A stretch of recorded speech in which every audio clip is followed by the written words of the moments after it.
Bonsoir à tous. Salut le chat, salut Reizo, salut Monsieur Ne Sait Pas, salut Esther, salut NetCurie, salut Ankou.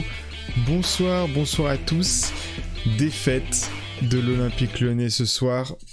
Défaite cruelle. Cruelle que ce soit en termes de comment ça s'est passé durant le match, mais aussi cruelle parce que l'OL dit adieu à ses espoirs de titre. Dit aussi que ça va être compliqué pour aller accrocher la Champions League. L'OL n'a plus son destin en main ce soir. C'est compliqué. Dans le chat, vous êtes un peu tous dégoûtés, pessimistes, tout ça. On est pareil, hein, évidemment.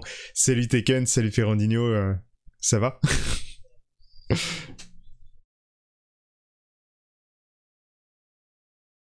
Alors, attends. Attends. Je crois qu'on t'entend pas. Et... Tac, normalement c'est bon. Est-ce que là on m'entend? Oui, c'est bon. Alors, OBS qui fait des siennes. Bonsoir à tous, et concernant mon état mental, ça va pas ce soir. Grosse claque après le but de Yilmaz, c'est terrible. C'est vrai que c'est terrible. Son premier but, rien à dire, exploit individuel, un coup franc, pleine puissance, pleine précision, bravo à lui. Après, les buts qu'on se prend ensuite, c'est... déjà le second, c'est une erreur. Une erreur, on le donne. Et ouais, le troisième, il crucifie. Clairement, ça fait mal. Et toi, Ferrandinho? Abattu. Si l'être.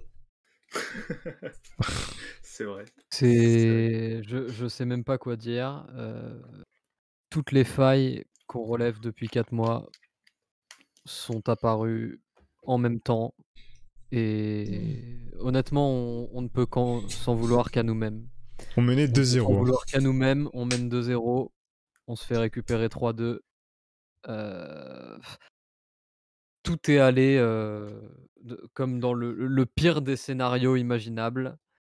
Moi, je tiens, pendant que je peux encore être un minimum lucide et penser à ça, à dire bravo aux Lillois, qui ce soir ont prouvé que eux, ils étaient un vrai groupe, que eux, ils étaient une réelle équipe, que eux, quand un changement est effectué, le joueur qui rentre avec la même détermination que le 11 qui était titulaire au début du match, et que eux savent être impliqués sur 90 minutes pour atteindre leurs objectifs, alors que nous, comme d'habitude, comme beaucoup trop souvent, on s'arrête de jouer dès qu'il y a un tout petit peu d'adversité, ou même pas d'adversité en fait, dès qu'on mène un petit peu trop. Moi, j'aurais tendance à dire bravo Fonte pour avoir marqué son but contre son camp, parce que sans but contre son camp, il y aurait encore un 0 pour Lyon, et peut-être qu'à 1-0 pour Lyon, on se déconcentre pas comme on s'est déconcentré à 2-0. On s'est arrêté de jouer et on a que ce qu'on mérite ce soir. Ce que j'ai vu, moi, c'est pas mon équipe, c'est pas mon Olympique Lyonnais, et au-delà de ça, je me demande même si c'est tout simplement une équipe que j'ai vue sur le terrain, parce que je cherche encore les valeurs collectives sur la fin du match, personnellement. C'était vraiment des mentalités tout à fait différentes, hein. C'est pourtant les mêmes objectifs côté Lillois ou Lyon, en tout cas initialement au début du match, mais comme tu le dis, la déconcentration est régulière, parce que c'est à chaque match qu'on l'a vu cette semaine contre Monaco, c'est passé la même chose. L'équipe, deux visages, double face. Je reviens aussi à ce que tu disais en tout début de live. L'OL, les critiques qu'on faisait de l'équipe depuis le début de la saison, on les a toutes vues en un match. On a fait un petit condensé, un petit best-of des critiques et des difficultés évidentes de l'OL, que ce soit on fait qu'une mi-temps, que ce soit des joueurs... C'est mi-temps là en plus. C'est 35 minutes. L'OL s'écroule en deuxième mi-temps. En fait, il a commencé dès la 40e en fait. Après le second but qu'on a eu en plus avec un petit coup de chance avec les Lillois qui se percutent et du coup Fonté Tout la seul, hein. reprend tout seul dans son but parce qu'il est un peu surpris et comprend pas trop ce qui se passe. À part ça, enfin après ça même, il y a plus rien eu. L'OL a plus été dangereux et c'était complètement le sur le reculoir à la fin. Le but qui arrive juste avant la mi-temps est complètement, mais je crois que c'est vraiment la parfaite représentation de comment l'OL peut se saboter tout seul. Mm. C'est vraiment, C'est vrai c'est que c'est. on arrête de jouer, du coup on est un peu pris voilà, en défaut, on sait plus trop comment on s'appelle. Une faute devant la surface, un coup franc en plus sublime de Yilmaz, et puis tout se met à tanguer après. C'est vraiment dramatique. Il y a moyen que le seul vrai tir qu'on ait en seconde mi-temps, ça soit la boulette de. Enfin, quand je dis boulette, c'est boulet de canon de Mendes qui est dévié d'une magnifique main opposée de Maignan. En seconde mi-temps, oui. Sauf si, allez, si on compte le moment où t'as Memphis qui se roule un peu sur lui-même là pour essayer Ouais, de tirer, qu'au final il tire à peine, c'est et où ça. il la met à côté. J'avais encore le sourire à ce moment-là, je me rappelle, c'était un bon moment. J'étais encore dans un moment de joie. J'étais dans un moment où cette situation-là a réussi à me faire rire parce que c'était quand même, cocasse comme essai pour marquer un but et puis après, la débandade. La débandade, heu, l'ouragan, La j'ai pas tempête, je manque de voilà. mots pour Ouais, mais définir ce qui nous tombe sur la tête là. en fait, moi, genre, ça m'étonne pas, hein. À la mi-temps, quand je fais les petites vidéos comme ça, euh, en fait, à chaque fois, je me dis, est-ce que je vais être en mode, ok, on mène, ça va, on est tranquille, on va vers la victoire. Jamais, jamais je m'autorise à dire ça, parce que à chaque fois, et vraiment, surtout ces derniers temps, hein, c'est bah, c'est pas le cas. Et genre, même en menant 2-0 puis 2-1 dans les dernières secondes de la première mi-temps, on se fait revenir et on perd. On perd. Encore si on avait fait match nul d'un point de vue point, on aurait pu encore avoir notre destin entre les mains, au moins pour la troisième place, avec Monaco qui est derrière nous en différence de but, je crois. Même maintenant, on est à Même plus l'égalité maintenant. maintenant. Ouais, même plus maintenant. Monaco a +1 par rapport à nous maintenant. Ouais. Monaco qui a eu des difficultés hein, contre Alors, Angers. moi si je peux, essayons de se rassurer comme on peut. Le titre c'est fini, voilà. Oui. Mais essayons quand même de se rassurer sur la Ligue des Champions. Dans une semaine, on joue Monaco et Monaco sur les matchs ensuite qui leur resteront, ce sera Lens, ce sera Rennes. C'est des matchs importants où les équipes Et vont Reims. chèrement oui, eux, on s'en fout. Où les équipes vont chèrement jouer leur peau parce qu'ils ont à aller chercher, les places en Europa League. Donc, Monaco, c'est possible. En général, moi, je suis un anti-adepte de la phrase: «Il faut oublier ce match et penser au match qui vient». Moi, je suis jamais d'accord avec cette phrase-là, en général. Genre vraiment, cette phrase, on l'entend beaucoup trop souvent à Lyon et cette phrase, ça fait 5 ans qu'elle me gonfle. À chaque interview de fin de match, quand j'entends: «Il faut oublier ce match-là et tourner la tête vers le match d'après», moi, je suis en mode: «Mais non, non, non, non, n'oublie pas. N'oublie pas justement, tu te le mets bien dans le crâne ce que tu as fait et ce qui s'est pas passé comme il fallait sur le match et tu agis en conséquence et en fonction au match d'après pour pas faire la même chose. Il faut arrêter de répéter les mêmes erreurs indéfiniment, indéfiniment, indéfiniment. Contre le Red Star, on mène 2-0 à la mi-temps, on se fait reprendre 2-2, équipe de nationale, je rappelle, contre Nantes, équipe qui va probablement descendre en Ligue 2, qui n'a aucun ou presque talent offensif, aucune efficacité dans les 2 surfaces. On arrive à avoir chaud jusqu'à la fin du match, alors qu'encore une fois, on mène 2-0 à la mi-temps. Ce soir, on arrive, on mène 2-0 à la mi-temps, on perd 3-2 à la fin du match contre un rival et contre un concurrent direct pour le titre d'une part, mais surtout la Ligue des Champions. Parce que le titre, en vrai, ça aurait fait plaisir à tout le monde. C'est tout beau, c'est super. Genre, moi aussi, je veux un titre, hein. Mais si on n'a pas la Ligue des Champions, c'est beaucoup plus que le symbole qui va faire mal, hein. C'est qu'on tous les joueurs vont se barrer. on n'aura personne, on pourra recruter personne parce qu'on n'aura pas d'argent. Et le grand tournant avec le nouveau coach, le nouveau staff qu'on est censé prendre et qu'on annonce depuis 10 mois, eh ben, on pourra pas le faire de la meilleure des manières. Et ça m'énerve. Ça m'énerve parce qu'on se met dans des conditions nulles alors qu'on avait toutes les cartes en main pour faire bien. On avait toutes les cartes en main pour faire bien et on gâche tout parce qu'on s'arrête de jouer, parce qu'on n'est pas une équipe.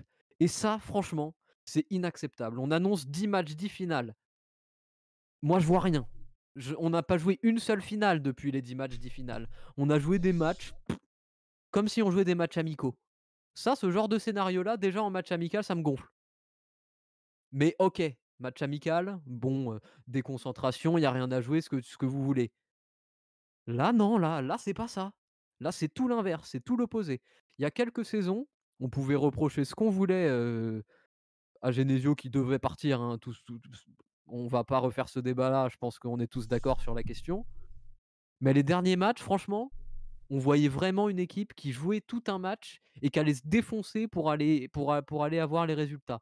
Alors on faisait des petites erreurs, on perdait des points par-ci par-là, toujours.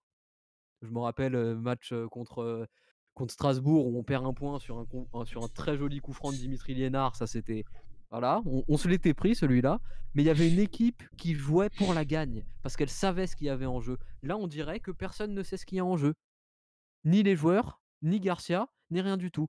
Comparez vocalement les prestations de Garcia et de Galtier ce soir. Galtier, à la fin du match, on entendait un disque rayé, mais il continuait de gueuler, hein. Oui, oui, oui. On n'entendait Il était que enragé. lui. On n'entendait que lui. Il était enragé sur son banc de touche. C'était, il piaillait, mais genre Mhm. comme je sais pas quoi. Mais lui, bah, il a bien conscience de ce qui se jouait sur ce match-là, hein. Personne de notre côté n'avait ce niveau de conscience et c'est pour ça qu'on perd ce soir et on n'a qu'à s'en vouloir à nous-mêmes. Voilà, je vais m'arrêter là. Je pense que ma tirade aura été assez longue, mais ce soir, c'est pas normal ce qu'on a vu et franchement, ça méritait ce coup de gueule. Voilà. Sur les 10 finales qu'on était censé jouer, là, il y a eu 6 matchs du coup sur les 10 qui sont déjà passés. Il y a, en Ligue 1, hein, je parle. 2 nuls, 2 défaites, 2 victoires, hein. C'est Pour un rush, hein. Un pour un rush. rush Et qui était. surtout qu'on nous avait tous bassinés avec le fameux oui, l'OL sur les fins de saison, c'est vraiment très fort. Bah super, on attend toujours, hein. Les fameux On attend stats. toujours et puis au Les final, fameux stats alors que les joueurs changent, les coachs changent. Enfin, ouais, non mais c'est ça. Et puis surtout, t'as un sprint final, mais en fait, vu que personne au final n'a l'air vraiment ultra motivé, j'ai l'impression que plus va y avoir de matchs et plus les résultats vont être décevants limite. C'est même plus une victoire pour relancer la machine, je sais même plus quoi dire, c'est une victoire pour faire illusion en fait. pour essayer de pas faire plus pire, si je peux utiliser cette expression, c'est pas du tout français, mais là en fait, on pense plus à combien de points on va avoir besoin pour avoir enfin, La troisième place. la troisième place, tu vois. C'est pas combien de points les autres vont avoir. Genre, on se concentre sur... bah, on est obligé en plus maintenant, mais on calcule par rapport aux équipes directes rivales. Et quand on a l'opportunité de faire quelque chose, bah, que ce soit en Coupe de France, même avec tous les faits de jeu et tout, ou que ce soit contre Lille, on laisse passer clairement nos chances. À voir contre Monaco, on les joue dimanche dans une semaine. C'est ça, ouais, dans une semaine. Donc il y a un mince espoir encore si on arrive à vaincre Monaco et que Monaco ait un problème. Il y a une mince possibilité, j'ai envie de dire. C'est juste... Oui, c'est pas encore totalement bouclé, mais on va dire que l'OL c'est encore plus compliqué les choses. C'est enlisé. Encore plus compliqué les choses, mais pour autant, si on peut revenir un peu sur le contenu en lui-même du match, parce que là on parle un peu de tous les à côté et de toutes les conséquences de la débat. Bah, c'est nos premières réactions, parce que c'est aussi un match à enjeu sur ces enjeux-là. Pour autant, vous allez me dire évidemment ce que vous en pensez, mais sur justement les 35 premières minutes, j'ai trouvé que l'OL était vraiment très intéressant. Et bah, moi, je vais répondre à Il y ça. avait J'en beaucoup ai rien à d'intensité. foutre. Ouais, super. J'en ai rien à foutre, moi, de voir un Noël qui est bon 35 minutes si c'est pour ne rien faire tout le reste du match et au final perdre. On voit que ça cette année et on ne voit que ça et ils le disaient, même les commentateurs le disaient. Ça fait 5 ans qu'on voit ça. Ça fait 5 ans qu'on voit ça et là, ça fait, 1 mois qu'on ne voit que ça. Moi, je préfère à la limite qu'on soit éclatés tout le temps. Mais soyons éclatés tout le temps. Qu'il y ait de la Comme ça, on se constance. prend pas la tête. On se prend pas la tête. Oui, il y a pas d'espoir, nul, pour ensuite, être dans l'état dans lequel, je suis après chaque match. Voilà. Et puis on tourne vite la page, on vire les gens qu'il faut virer. Là, ça donne des illusions de je ne sais quoi, vas-y 30-35 minutes. Bah non, non, un match c'est pas 35 minutes. Si tu veux faire un match de 35 minutes, va jouer au handball. Non, c'est même pas, c'est 60 minutes un match de handball, je sais pas ce qui dure 35 minutes. 35. Aucun match d'aucun sport professionnel ne dure que 35 minutes. Si tu prends des cartons au hockey, peut-être, je sais pas. Est-ce quoi? qu'on aurait des Peut-être experts le basket, peut-être le de hockey? basket en européen qui dure 40 minutes, voilà, on est à peu près sur ça. Voilà, qu'ils aillent jouer au basket tous et comme ça, ils pourront faire un match complet ou à peu près complet et même au basket, il manquera peut-être 5-10 minutes, quelquefois, on sera pas trop sûr. Non mais Tangon qui dit peut-être la Super League pour les 35 minutes le match. RIP pour la Super League. Une petite pensée à la Super League, évidemment. Ah mais oui, si non, on mais là, redevient on un marche peu, sur la tête. redevenons un peu sérieux quelques minutes quand même. Ah, je suis très sérieux, hein. Je suis Qu'est-ce que vous énervé en mais avez très pensé sérieux. Qu'est-ce que vous en avez pensé de la première mi-temps surtout? Vas-y, t'assours, moi je vais te donner mon avis déjà. Première mi-temps, on a vu les joueurs en forme. Et je dois m'arrêter parce que Polydor vient de prendre ses responsabilités une 4e fois consécutive. Grande D. Grande D. Merci beaucoup. Grande D. Et Polydor qui met en message: j'ai revu mon tableau, je suis formel, sauf exploit, on est 3e, soit 4e, forcément. Ou alors tout le monde perd et le foot n'a aucun sens. Mais bien sûr. Tu es quelqu'un que tu peux mettre des émotes maintenant. C'est vrai que j'ai perdu l'habitude. Les bonnes émotes. Oui, par rapport à ce match, je dis les joueurs qui sont en grande forme en ce moment ont été les leaders de ces 30-35 minutes, à part Paqueta qui avait un tout petit peu un coup de moins bien, mais encore une fois, enfin... il est blessé, quoi. Oui, c'est vrai qu'il est blessé en plus. Ouais, on l'a senti un peu diminué ce soir. C'est vrai qu'il est blessé. Et puis quand on l'a vu sortir, on a vu qu'ils en voulaient beaucoup. Mais autre que Paqueta, qui est un petit peu le contre-exemple, on a vu un Cacré monstrueux. Enfin, Cacré, c'est magnifique. Incroyable. Sa première mi-temps est magnifique.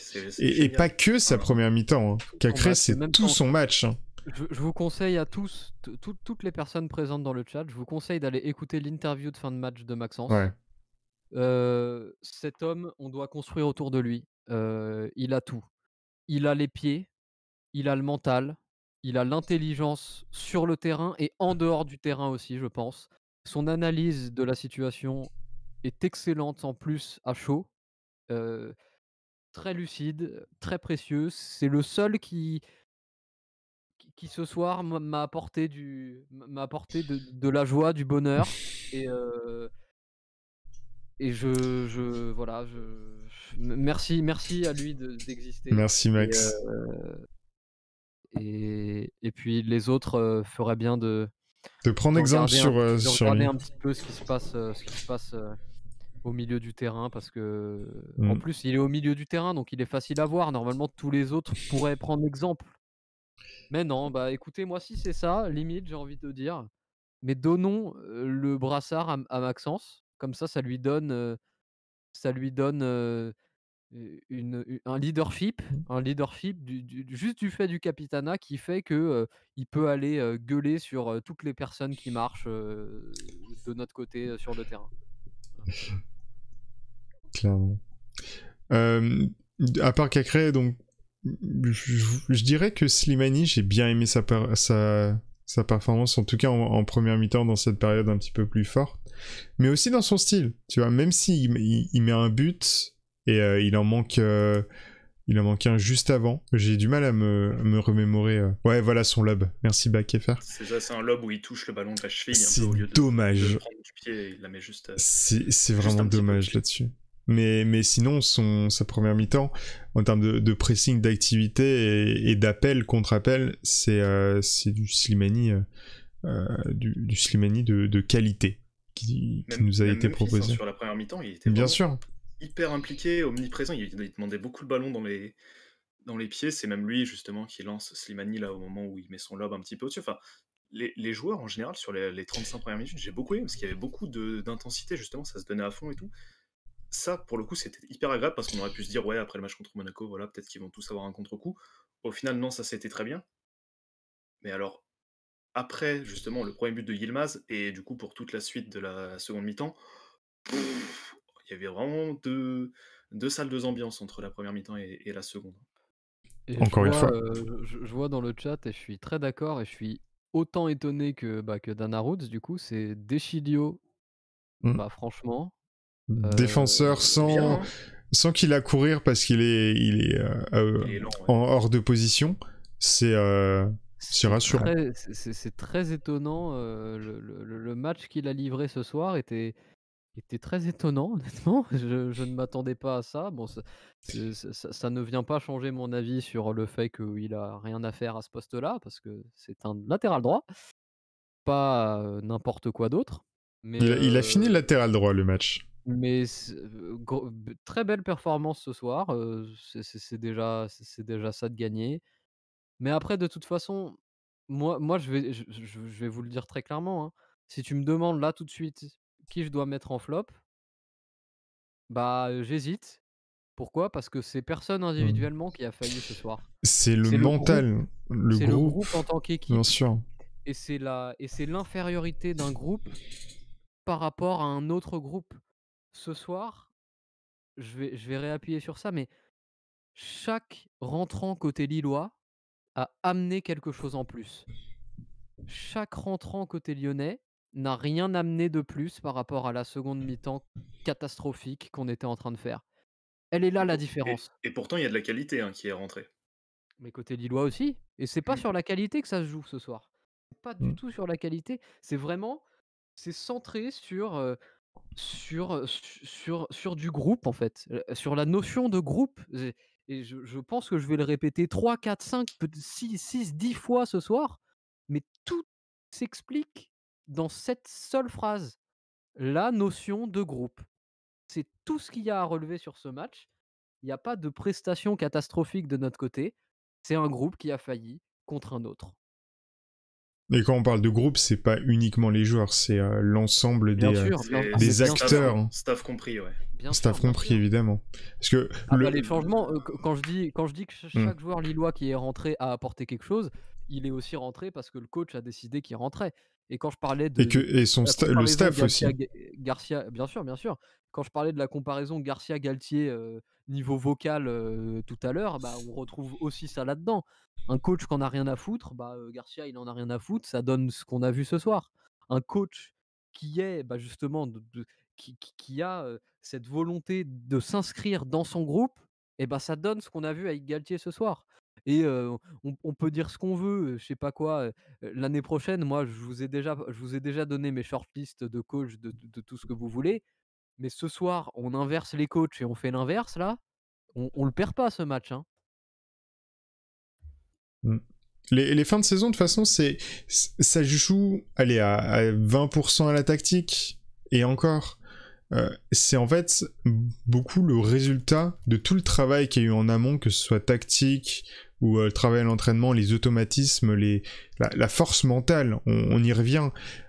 C'est dans les têtes que le joueur va se dire mon groupe, tous les gens avec qui je travaille depuis toute une saison mérite et a le niveau et doit aller chercher cet objectif, en l'occurrence le titre, ou en tout cas une place en Champions League. Si t'es en mode ok, on regarde pas les objectifs, faut juste essayer de remporter le match, ok, tu te prives en fait d'une force et d'une d'un motif de leadership de tout ton Bah, groupe. je vais rebondir sur ce que tu dis, hein. C'est aussi parce que depuis 5 ans, nos objectifs, ils sont pas fixés. Il C'est y a vrai. aucun objectif qui est fixé. Quand on regardait, les 2 dernières saisons de Genesio, les 2 saisons de Garcia, bah, au début de l'année, en juillet-août, on nous dit, bah, qu'on va aller concurrencer le PSG, ça veut dire qu'on vise le titre. Donc, soit la première place, soit la deuxième place. Et puis après, oh bah, on vise la Ligue des Champions. Ça veut dire soit la 2, soit la 3, parce que quand on divise la Ligue des Champions, ça veut dire qu'on vise plus le titre. Donc ça veut dire qu'on vise plus la première, mais 2 ou 3. Et ensuite, on nous dit qu'une saison où on finit septième, on va pas revenir sur les conditions, mais on a quand même fini septième. C'est une saison qui est acceptable et où on garde le coach. Et puis après, on nous dit: «Oh bah, l'Europa League, oh bah, c'est pas si grave, on est allé en finale de coupe», je ne sais quoi. Mais qu'est-ce qu'on en a à foutre? Enfin, genre, fixons des objectifs, respectons-les ou ne les respectons pas et agissons en conséquence. Enfin, en entreprise, si on te dit, Hmm. bah, il faut faire 10 millions de bénéfices, et bah, si tu fais moins 10 millions au lieu de faire un plus 10 millions, et bah, t'es viré parce que t'as fait de la merde. Et bah là, Et, nous, on a plus ça depuis trop longtemps et c'est très dommage. et les objectifs, ils sont à fixer au début du Bien sûr, projet. Et ils sont bien pas sûr, réajustables. c'est ça, tout à Ça fait, fait. ça fait penser à la phrase de Christophe Jallet qui parlait de Genesio en disant il a atteint les objectifs du club, virgule, même si ce ne sont pas ceux de départ. Alors ça faut à C'est méditer, mais ça. c'est Mais Et, mais une, Christophe, une pépite. Hein. toujours masterclass, et, divin chauve, il porte très bien son truc. et puis par rapport à ces objectifs aussi, j'ai l'impression que tu as les objectifs qui sont en interne du club, et puis les objectifs dans la communication de l'OL. Ça me dérange pas, ça. Oui, mais si t'as pas une cohérence là-dessus, et que tu prends... Enfin, si en interne, on te dit que c'est une communication pour les supporters, mais que... Alors, par exemple, Ça me dérange pas on dans quel vit... sens c'est. Enfin, selon Oui, le mais c'est sens ça. dans Mais lequel c'est en c'est. Parce mode... que le livre, c'est C'est l'inverse. pas ça donne le message que c'est pas un objectif sérieux. Tu vois. Voilà, parce que là, Là, lui, j'ai c'est l'impression... l'inverse. Là, j'ai l'impression, cette saison, que le fait qu'on soit... enfin, qu'on était, je vais parler au passé maintenant, mais qu'on était un des potentiels acteurs dans la course au titre, Prétendant au titre, ouais. voilà, prétendant au titre, j'ai l'impression que c'est arrivé par hasard. Même si, ok, le nombre de points là qu'on a actuellement, c'est peut-être un des plus hauts depuis très très longtemps en Ligue 1. Oui, c'est un Et record, d'être... c'est un Mais quatrième. parce que soyons honnêtes, cette année en Ligue 1, t'as 4 clubs. Voilà, c'est ça. Les écarts, il y a quoi? Il y a deux, Là, on il y peut a pas 3-4 terminer en dessous de blocs. quatrième. Voilà, c'est ça. Et ça fait plusieurs journées que c'est comme ça. Et je vais rebondir sur c'est très juste ce que tu viens de dire, Tassour, sur les objectifs publics et les objectifs en interne, parce que on voit que Lille, c'est complètement différent. Lille, l'objectif public, c'est se qualifier pour une Coupe d'Europe. Crois-moi que le discours en interne, c'est pas se qualifier pour une Coupe d'Europe, hein, vu ce qu'on a vu ce soir, hein. C'est clairement pas ça, hein. Et le problème, c'est que moi, je pense qu'il y a que peut-être deux trois joueurs qui croient que aller chercher le titre, c'est possible, par exemple. Je pense qu'il y a peut-être que Paqueta, je suis sûr qu'il croit qu'on peut aller chercher le titre, par exemple. Lui, ça se voit, tout chez lui transpire le fait qu'il a ce genre d'objectif-là. Même si ce soir, c'est un match un petit peu raté pour lui. On voit à sa sortie, on voit, Il est enfin, dégoûté, ouais. on voit tout, quoi. On voit, on a des yeux, on constate, mais ce genre d'attitude-là, c'est une attitude enfin, c'est une attitude limite normale et qu'on devrait voir chez tout le monde. Enfin, je sais pas, moi, quand j'étais petit et que je faisais des foot avec mes potes, bah, ça n'avait aucune valeur, hein. Pourtant, crois-moi que quand je perdais, bah, je pétais un plomb à la fin du match, hein. Là, bon, là, tout va bien, bah, faisons de la merde depuis 4 mois, mais tout va bien et puis continuons à ne jouer que 35 minutes en croyant que ça va suffire. Non mais vraiment, ça m'en fout. Là, je suis passé au début du live, j'étais abattu, j'étais désemparé. Là, ça y est, c'est le stade 2, vous savez, comme les stades du deuil. Les stades du deuil, je sais plus, il y a 7 stades, ça va de je sais plus, la tristesse, la colère, l'abattement, La nostalgie. l'acceptation, je sais plus C'est quoi. Voilà. Ouais, choc, déni, colère, le tristesse, déni, ouais. résignation, acceptation, reconstruction. Bah Oh, voilà. Il y en a 7. par cœur, c'est du par cœur, Toi, incroyable. t'es à la 3e étape, colère, là. Ça va t'en est à la moitié. En tout cas, bienvenue à tous ceux qui continuent d'arriver sur le Ah, chat. vous nous Sur remontez la un peu live. un peu le moral, hein, honnêtement. Yes. Et, Bon. et puis je vois 2-3 pseudos qui sont nouveaux. N'hésitez pas à follow, à follow la chaîne. Ça fait toujours plaisir. Et puis surtout, en plus, on en a besoin dans cette marée noire de débandade lyonnaise. Je sais pas. Appelons ça comme ça, mais C'est ouais. cette fin de saison compliquée pour l'Olympique Lyonnais et ses supporters. Et la fin de saison, honnêtement, si on dézoome sur tous les matchs qu'il y a absolument aucun sens. Il n'y a aucune ligne directrice, c'est match par match, j'ai l'impression qu'on tire une pièce en l'air et puis ah tiens, hop, nul. On inscrit un nul, on passe à la suite, c'est très Bah, décousu, très c'est l'idée. Je sais pas Bah, trop sur quel pied on peut danser avec tout ça. C'est Là, l'idée il y a d'objectif juste le match commun. d'Angers. Le match d'Angers, sauf que le match d'Angers, Angers, c'est une équipe qui a plus rien à jouer, qui va donner Ouais, mais justement, Angers, ça joue bien, mais les matchs d'après, c'est Nantes. Parce qu'il n'y a Nantes rien qui est en face. Il n'y avait plus de groupe en face, justement. Ouais, c'est encore pire que ce que je croyais, en fait. Angers, en ce moment, c'est un peu en roue libre, ils ont plus aucun objectif. Angers, ils sont en roue libre. Ils savent en plus que leur coach historique va partir à la fin de la saison. C'est le 15 mai, je crois que le club a communiqué sur qu'ils allaient communiquer leur nouveau coach. Enfin, là, Gérald Batic, ça nous fera un petit peu. On gagnera un mois et demi de Gérald Batic, c'est toujours ça de gagner. Angers, d'ailleurs, pour la petite anecdote, qui recherche un profil d'un entraîneur jeune avec du potentiel qui n'est pas nécessairement actuellement numéro 1. Donc notre bon vieux Baticle a toutes ses chances. Et puis il serait temps aussi que lui se décide à prendre une équipe en tant que coach principal. Bien sûr. On va se retrouver avec un Genesio Maurice à Rennes et à Angers, on va se retrouver avec le staff lyonnais de cette saison. Et puis Rudy Garcia à Nice aussi, tant qu'à faire. Allez hop, incroyable. C'est Galtier à Nice apparemment. Ouais, on a lu la même chose. Ce qui est quand même historique, c'est que Nice pourrait avoir Christophe Galtier, mais je crois pas l'OL ou il y a un truc comme ça, parce qu'apparemment l'OL ne peut même pas aller au-delà d'un certain salaire mensuel. Enfin, bref. Non, en vrai, par rapport à ça, c'est beaucoup de rumeurs, j'y crois pas une seule seconde. Pour moi, il y a beaucoup de non-dits parce que... Enfin, de choses qui sont dites, mais juste parce qu'il y a eu un manque d'infos. Par rapport au coach, en tout cas, t'as des noms tous les jours, donc faut juste, fermer les oreilles. Si je peux donner un argument supplémentaire à la direction angevine pour recruter notre bon Gérald Baticle, il fait très bien les patates. Donc il pourra faire des petites soirées patates avec son groupe pour bien concerner. Pourquoi tu parles de patates ? Oh, parce qu'il avait sorti ça. Ouais, il avait dit en interview qu'il cuisinait les patates. Qui faisait très bien des patates, voilà. Jinx s'est dit les pâtes aussi. Incroyable. Lyon ne veut pas s'aligner sur les 364 Galtier. J'espère que c'est des rumeurs parce que 364 pour un coach, c'est pas possible d'avoir des... Olas courtise Mourinho en plus. Mourinho qui a un salaire absolument... Non, Mourinho il va au Celtic, c'est réglé. Ce genre d'infos, c'est genre c'est du 10% de sûr.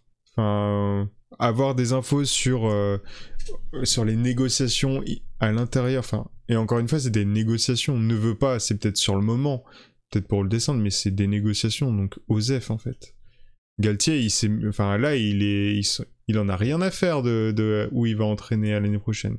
Là, il est sur le titre, il est sur ses objectifs à court terme et next. Tout à fait. Peut-être qu'on va passer aux expected goals pour se faire souffrir encore un petit coup parce que c'est pas avec assez. 2 tirs cadrés, j'ai très peur. En vrai, sur Canal, ils les affichent maintenant. Du coup, ça m'a un petit peu spoil. Mais yes. En dessous de 1, honnêtement. 0,95. 0,95 pour Lyon et 1,87 pour Lille. C'est que Burak Yılmaz libre. Incroyable. Burak Yılmaz 0€. Mm. Voilà, c'est tout ce que je dirais sur ce cas-là. 0 €. Et honnêtement, ce soir, Yilmaz, franchement, gros respect sur lui.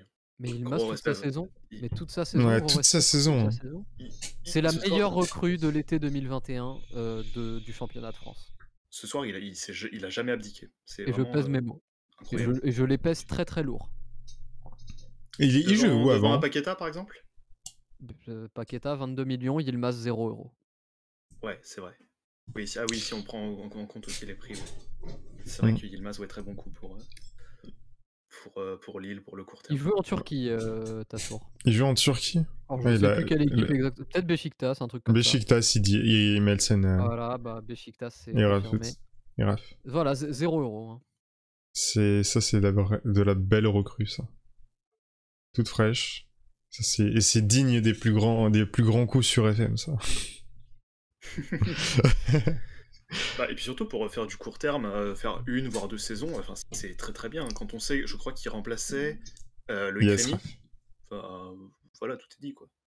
Oui, d'ailleurs, Lille, qui depuis pas mal de saisons, chaque mercato se reconstruit au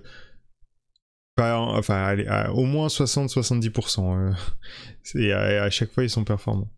Après, là, j'attends de voir sans Campos cet été. Hein, parce que sans Campos, sans probablement peut-être Galtier, on sait pas encore, avec des finances qui sont pas au mieux de leur forme. Bon. À suivre. Mais après, moi, j'ai un peu envie de dire aussi, c'est un club qui prépare ses dossiers. Nous, on prépare rien du tout. Genre vraiment, ça fait 5 ans qu'on prépare rien et qu'on vit en réaction de ce qui se passe. En vrai, Lille a, je trouve, énormément évolué depuis quelques années. Même que ce soit en termes de footballistique, de recherche de joueurs, l'équipe, tout ça. Mais aussi en termes de fonctionnement à l'intérieur. T'as vraiment... j'ai regardé, je sais pas si vous avez regardé les 24... les documentaires de leur boulot sur... oui, sur les clubs. Ça s'appelle comment, les 24... 24 heures de boulot et c'est spécial OL, spécial Lille, 24, spécial Brest, c'est ça. Il y a eu plein de clubs comme ça. C'est ça. Et j'ai regardé, juste avant le match, j'ai regardé celui sur Lille, qui a eu lieu il y a quand même pas mal de mois. C'était, je crois, à la fin des phases de groupe de Coupe d'Europe. Et le fonctionnement à interne était vraiment très très structuré. Et genre, ça coulait de source, tu vois. T'avais l'analyse vidéo où ils étaient... Il y a des drones sur le centre d'entraînement pour filmer tous les matchs. T'as des analyses vraiment poussées de chaque équipe qu'ils rencontrent et tout. Et c'est le premier épisode et c'est sur l'OL, yes, Nate. Mais sur Lille, j'ai trouvé ils ont vraiment plus ouvert les portes que pour l'inside de fonctionnement que sur l'OL. Donc c'était vraiment super intéressant. Je le conseille. Je le conseille beaucoup d'ailleurs. C'est des épisodes qui sont dispo sur YouTube, je crois aussi. Oui, c'est rediffusé, je crois, sur la chaîne Canal Plus Sport. C'est ça. Et vraiment, même Galtier à l'intérieur du documentaire est vraiment très très naturel. Exceptionnel. Vraiment, vraiment super. Et oui, Galtier, du coup... qui est peu loquace, au naturel. Qui est peu loquace. Ouais, en vrai. il aime bien charrier, on va dire. Ouais, mais il parle pas beaucoup, comme... Après, c'est peut-être aussi le fait qu'il soit filmé et tout, ça le met peut-être pas forcément dans les meilleures Ouais, forcément. Il a un côté un petit peu austère, je trouve, dans le petit reportage là même. Ouais. Bref, pas... Mais yes. Mais c'est vraiment super reportage. Voilà. Au niveau des expected goals, parce que j'avais ouvert le truc, tu voulais dire quelque chose, Florent? Non. Non, je sais pas, j'ai entendu du bruit. Non mais, bref. Au niveau des expected goals, donc, Lyon met 2 buts en s'étant procuré 0,95 x-goals. Lille en met 3 avec 1,87. En soi, si on enlève à Lyon le CSC de Fonte et qu'à Lille on enlève ce splendide coup franc venu de nulle part, juste une perfection. Bah c'est quasi exactement les X-Goals, hein. Donc Bah, en fait, on a, Oui, c'est ça, oui. moi, ce qui m'intéresse dans les X-Goals, c'est pas, de savoir que, on a marqué, 1 but pour 0,95 ou 2 buts pour 1,99. C'est de voir le ratio, en fait, le coefficient multiplicateur entre les scores des 2 équipes et le coefficient multiplicateur IRL, donc le vrai score. Mm. Donc là, ce soir, on perd 3-2, ça veut dire qu'on perd à 1 but près à peu près.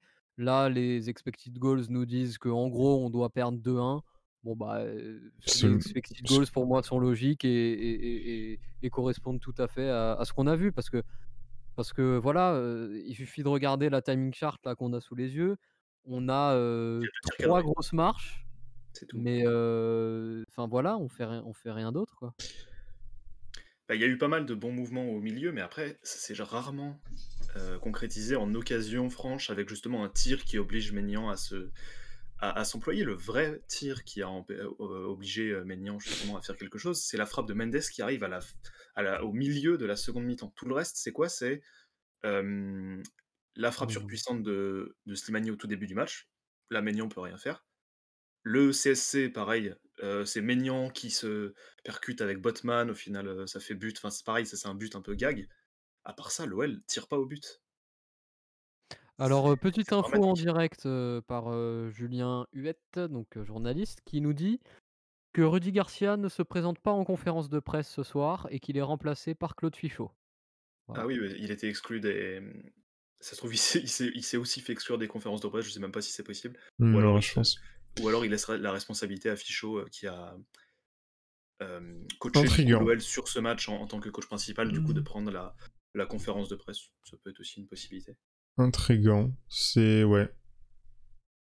Faut voir s'il y a il y aura une explication Bah, honnêtement, plausible, mais si on se met 3 secondes à la place de Garcia, il sait qu'il va se faire pourrir, donc il se dit: «Bon bah, hop, on oui, envoie oui, Fichot oui. qui lui est il passe un peu pour le bon type, Hmm. à côté de Garcia, il sait qu'il va pas se faire allumer, donc c'est Fichot qui y va, quoi. C'est un peu ça doit être un truc arrangé entre eux, peut-être.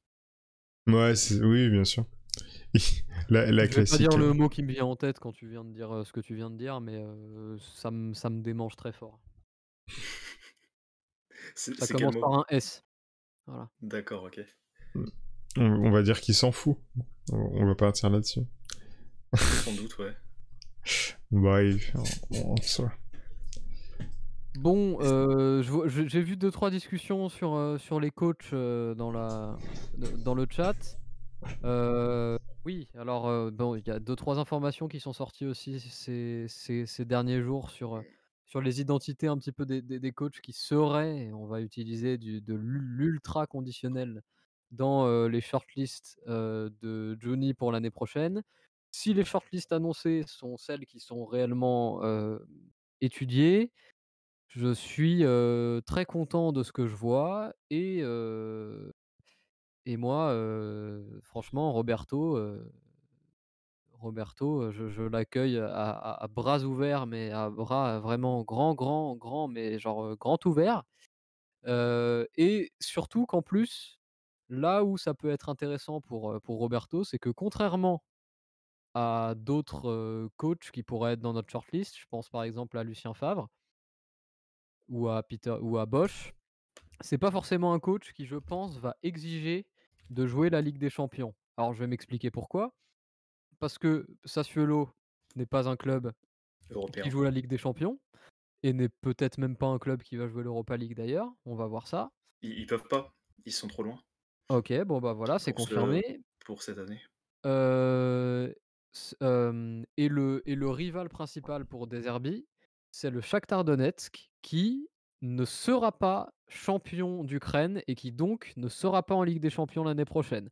Sachant qu'ils peuvent même ne être dans rien du tout parce que, ils ont seulement 4 points d'avance sur le troisième qui est Zorya Luhansk et Zorya a un match en retard. Donc, heu, voilà, le Shakhtar Donetsk réalise une saison très compliquée et je pense que, entre Lyon et le Shakhtar Donetsk qui ne jouerait pas la Ligue des Champions du coup, on a quand même une carte à aller jouer pour aller Deserbi, pour aller prendre Deserbi et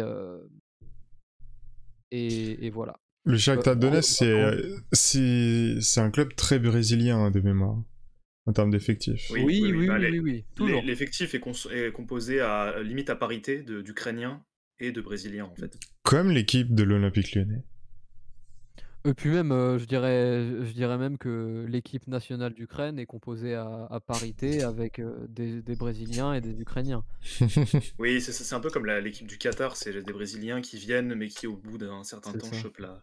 chopent la nationalité et le droit de jouer pour l'équipe nationale. Pour Sassuolo, justement, pour être 100% exact, il leur reste 5 matchs à jouer en Serie A et ils ont 6 points de retard sur la 6e place qui emmène en Europa League, sachant que le 6e actuel, l'actuel 6e, pardon, Lazio Rome, a 2 matchs en retard par rapport à Sassuolo. Donc bref, c'est très compliqué pour Sassuolo d'envisager une qualification en Europa League, surtout que sur leurs 5 derniers matchs, ils affrontent Atalanta, plus Juventus, plus Lazio Rome. Donc ça fait vraiment un calendrier très très difficile. Donc voilà, je pense qu'on peut dire raisonnablement que Sassuolo en Europa League, c'est pas quelque chose de possible. Oui, voilà, donc je pense qu'on a une carte à jouer dans ce dossier-là. Après, si on n'est pas en Ligue des Champions, bah, ça va quand même franchement réduire, toutes ces possibilités-là. Que ce soit au niveau de notre réputation, hein, parce qu'il faut faire venir des gens qui acceptent de ne pas la jouer directement et que ce soit même au niveau financier où forcément on peut moins se permettre de faire n'importe quoi, quand on ne joue que la Ligue Europa et voilà, mais au final, ce qui est terrible, cette année, c'est que potentiellement, si on continue dans cette lignée-là, dans un championnat à 4, et ben, on termine quatrième. Voilà, c'est dommage. Surtout que le gros objectif justement qu'il y avait cette année, c'était la Ligue des Champions, vraiment strict minimum, et j'aurais même bien envie de dire le top 2, parce que tu avais plein de concurrents directs, donc Lille en tête qui allait jouer l'Europe, ça te donne des occasions voilà, de reprendre un peu d'avance par rapport à ces clubs-là, etc., etc. Au final, qu'est-ce qui se passe? Lille, qui en plus a joué l'Europe, est devant nous, là maintenant, en fin de saison, avec justement, je crois que c'est 6 points ou un truc comme ça. Enfin, c'est vraiment, pour l'OL, c'est dramatique. C'est vraiment dramatique comme issue. Parce qu'au final, tu te dis, bon, allez, 7ème place, voilà, il y a eu plein de circonstances, machin chose. Ok, ça c'est bouclé. Mais l'absence de réaction sportive sur la saison qui suit est dramatique. Et dramatique parce qu'au final, tu as enclenché une série noire, on va dire, à cause de la 7ème place acquise, voilà, avec plein de soubresauts, on en a parlé. Tu ne t'extirpes même pas en fait de ce cercle vicieux cette année. Tu vas être obligé encore d'attendre une année, et encore, on sait même pas Et ce qui on va ne se jouait passer même pour. pas d'Europe, hein.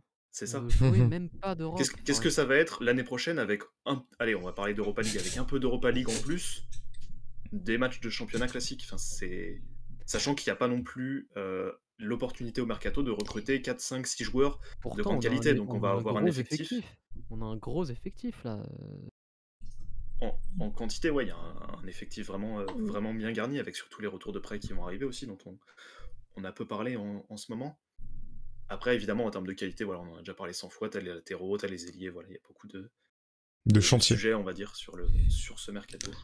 et Reizo, pour rebondir sur ce que tu dis dans le chat, sur un titre de C3 clairement à notre portée, sur ce que je vois ce soir, non. Et et en fait, le souci, c'est que c'est très bien, hein, ça serait super, hein, pour nous supporters, d'avoir un titre de C3 ou même une très belle campagne comme on avait eu en 2017. C'est peut-être un des derniers grands moments où j'ai vraiment vibré devant mon Olympique Lyonnais, c'était à ce moment-là d'ailleurs, mais en fait, c'est au niveau auto-centré du club, pas des supporters, hein, du club, ça n'a qu'une valeur symbolique. On s'en fiche, ça rapporte rien. Donc à partir du moment où tu vas pas en Ligue des Champions, pour le club, que tu gagnes ou que tu le perds, franchement, c'est ça, tu gagnes 2 millions en plus quoi, OK, cool, mais ça n'a aucune comparaison avec la Ligue des Champions. Les écarts, pour ceux qui s'interrogent un petit peu, entre Europa League et Ligue des Champions, pour un parcours similaire, on est sur du x3, à peu Voilà, près. c'est ça.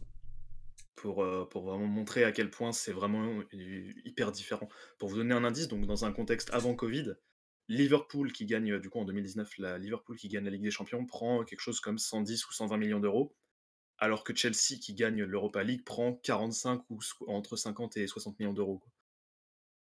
Bon, alors Voilà. là, pour le coup, c'est du Sachant x2, que pardon, mais sachant que juste pour la participation à la Ligue des Champions, tu as 30 millions direct. C'est-à-dire, déjà 60-70 de ce que gagne le gagnant de la Ligue Europa. c'est ça.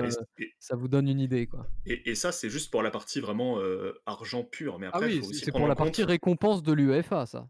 Voilà, faut prendre aussi en compte le fait d'être en Ligue des Champions, ça te donne une attractivité sportive, que ce soit pour un coach ou pour tes joueurs, que ce soit pour les garder ou pour en recruter Bien de sûr, meilleurs, bien sûr. considérable. Alors que si tu es par exemple en Europa League, voire pire si t'as pas du tout de Coupe d'Europe, bah les bons joueurs, malheureusement, ils vont dire ouais, ben t'es sympa, mais j'ai pas forcément envie de venir chez toi maintenant. Ce qui Bah, est et puis à amplement Lyon, ça fait compréhensible.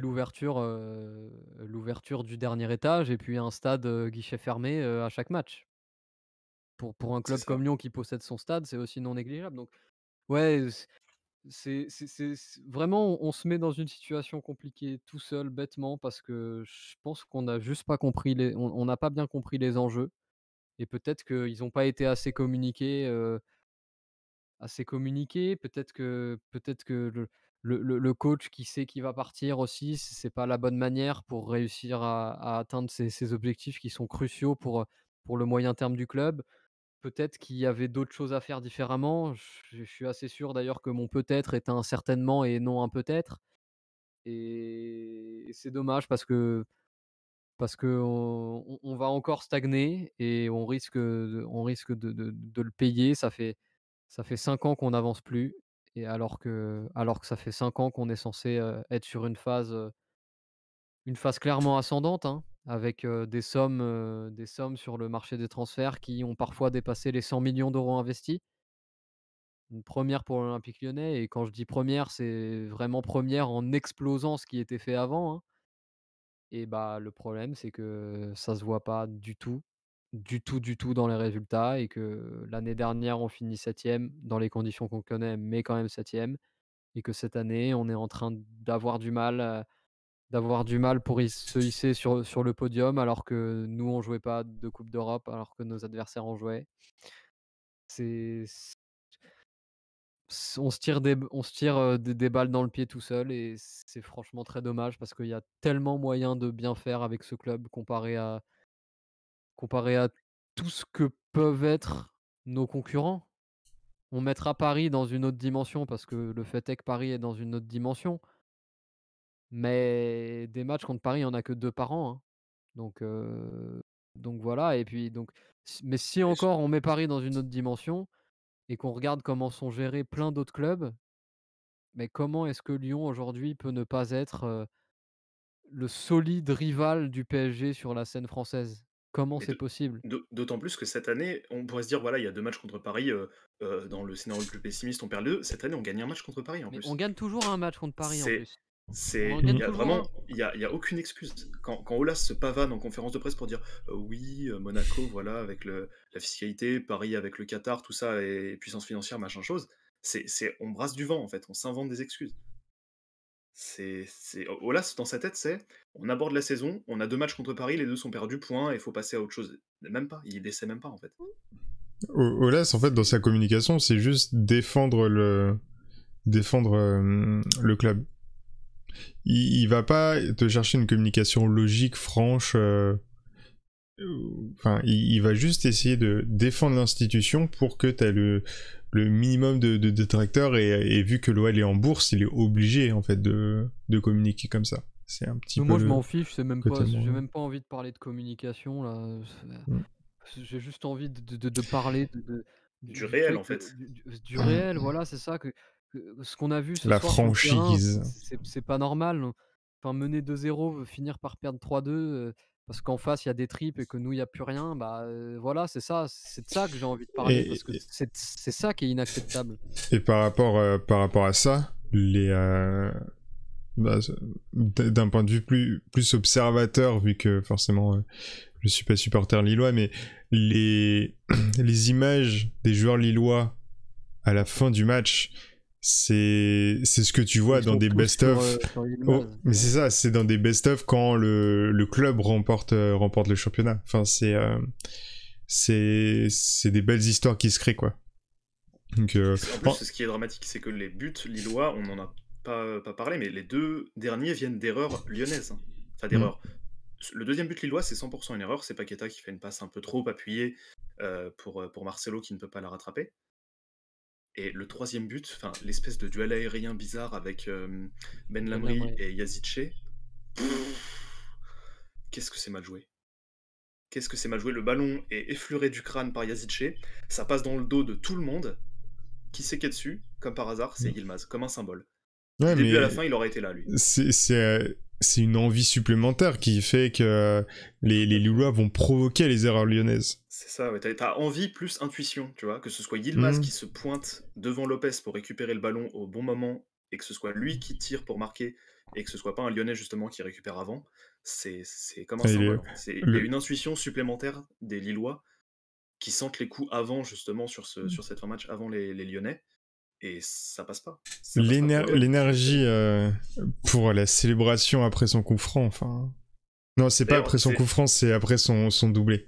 Enfin, le visage, Ouais, tu voyais genre toute la pression qui s'extériorisait. Enfin, c'est incroyable. Ah oui, bah, Yilmaz, il exulte, hein, totalement. Et d'ailleurs, ce qui est vraiment cocasse sur cette fin de match, c'est que Yilmaz, en enlevant son maillot, se prend un carton jaune et du coup, il sera suspendu contre Lens à la 36e journée pour justement ce carton reçu. Enfin bref, c'est complètement loufoque. Je pense pas qu'il y pensait sur le moment, mais ça me fait un peu sourire, je trouve, C'est bête. ouais, voilà, c'est hyper bête, et quand tout le monde aura... Connaissant son importance, et en plus dans le derby... c'est ça. Je pense que personne n'y a pensé sur le coup, même le staff lillois, parce que tout le monde petite était faute dans le moment professionnelle. et exultait, et ça, j'ai envie de te dire, bah, c'est totalement normal. Mais quand ils vont réaliser que du coup, Burak Yilmaz, qui est en plus bouillant sur la fin de parcours lilloise, fin de parcours lilloise, va être suspendu, en plus pour un match qui est le derby du Nord, je pense qu'ils vont un peu rire jaune sur cette situation-là. Mais bon, bref, c'était la petite anecdote. En tout cas, moi, s'il y a bien un club dans le trio devant que je veux voir champion, c'est Lille.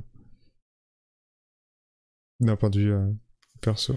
Ouais, honnêtement, là, si on me pose la question parmi les trois, lequel tu préférais qu'il soit champion, honnêtement, je réponds pas. J'en ai rien à faire, moi. Bah, Ouais, j'ai envie de te dire, même si le PSG prend le titre, au final, je serais même plus dégoûté, Ouais. parce qu'au final, l'OL qui était en bonne position pour justement shipper le titre au PSG, ce sera complètement saboté tout seul, enfin sabordé même. Non, moi je préfère pas. C'est... Parce que comme ça recoupe leur série. Ouais, leur série de 4, ouais. C'est 4 ou 5 4, je crois. Je veux au moins qu'on... Je sais plus. Monaco, c'est 2017, donc 4. Qu'on garde ça. Ouais, comme ça, bam. Nous, il retombe à 0. Mais voilà, Vrai, au bilan, ce soir, on a tout gâché. Et c'est très dommage, mais on peut s'en Et prendre on qu'à s'est nous-mêmes. tout gâché nous-mêmes. On peut, comme tu disais, hein, on peut s'en prendre qu'à nous-mêmes. Ah oui, bah les 2 derniers buts, c'est l'OL, c'est entièrement de la faute de l'OL, hein. Honnêtement, que ce soit la frappe, la passe trop appuyée de Paqueta pour Marcelo, le duel de Ben Lamry qui est un peu, voilà, à contre-temps, machin, c'est dramatique. C'est dramatique, hein. L'OL se saborde. Même le but de Yilmaz en première mi-temps, donc sur coup franc, sublime, hein, honnêtement, là, il y a rien à dire. Ça vient d'une faute que Mendes fait à l'entrée de la surface, quoi. C'est que des situations que le LOSC récupère des fautes, fautes pas forcément fautes qui amènent un coup franc, hein, vous avez compris, de l'OL, quoi. Bah nous aussi, hein, notre deuxième but. Ah, le deuxième but, c'est un cadeau, hein, honnêtement, c'est un cadeau, mais le premier, par exemple, il est tout propre, tu vois, c'est pas une faute spéciale lilloise spécialement. Ouais, le latéral quand même. Genre, c'est un beau but de l'OL, hein, pour le coup. Slimani, en plus, sur cette frappe-là, il la met pas au-dessus. Enfin, très, très beau but, hein. Il a dégommé la lucarne. J'avoue. Surtout qu'à ce moment-là, le match démarrait très bien. L'OL était bien dans le match, il n'y avait pas il y avait pas eu de coup de vent justement et d'averse sur le but, tout se passait bien. Il y a le premier but, il y a le deuxième but, et puis après, bon bah voilà, ça a dérapé. Bon, bah, je propose qu'on avance un peu avec, Avec, avec une annonce. L'annonce, ceux qui sont sur Twitter le savent depuis 17h. On a communiqué ça via une vidéo, je vais vous la mettre. Et puis on se retrouve juste après. Normalement, ça va fonctionner direct. La vidéo dure 50 secondes, hein, pour ceux qui s'interrogent. C'est relativement court. Allez, bon visionnage.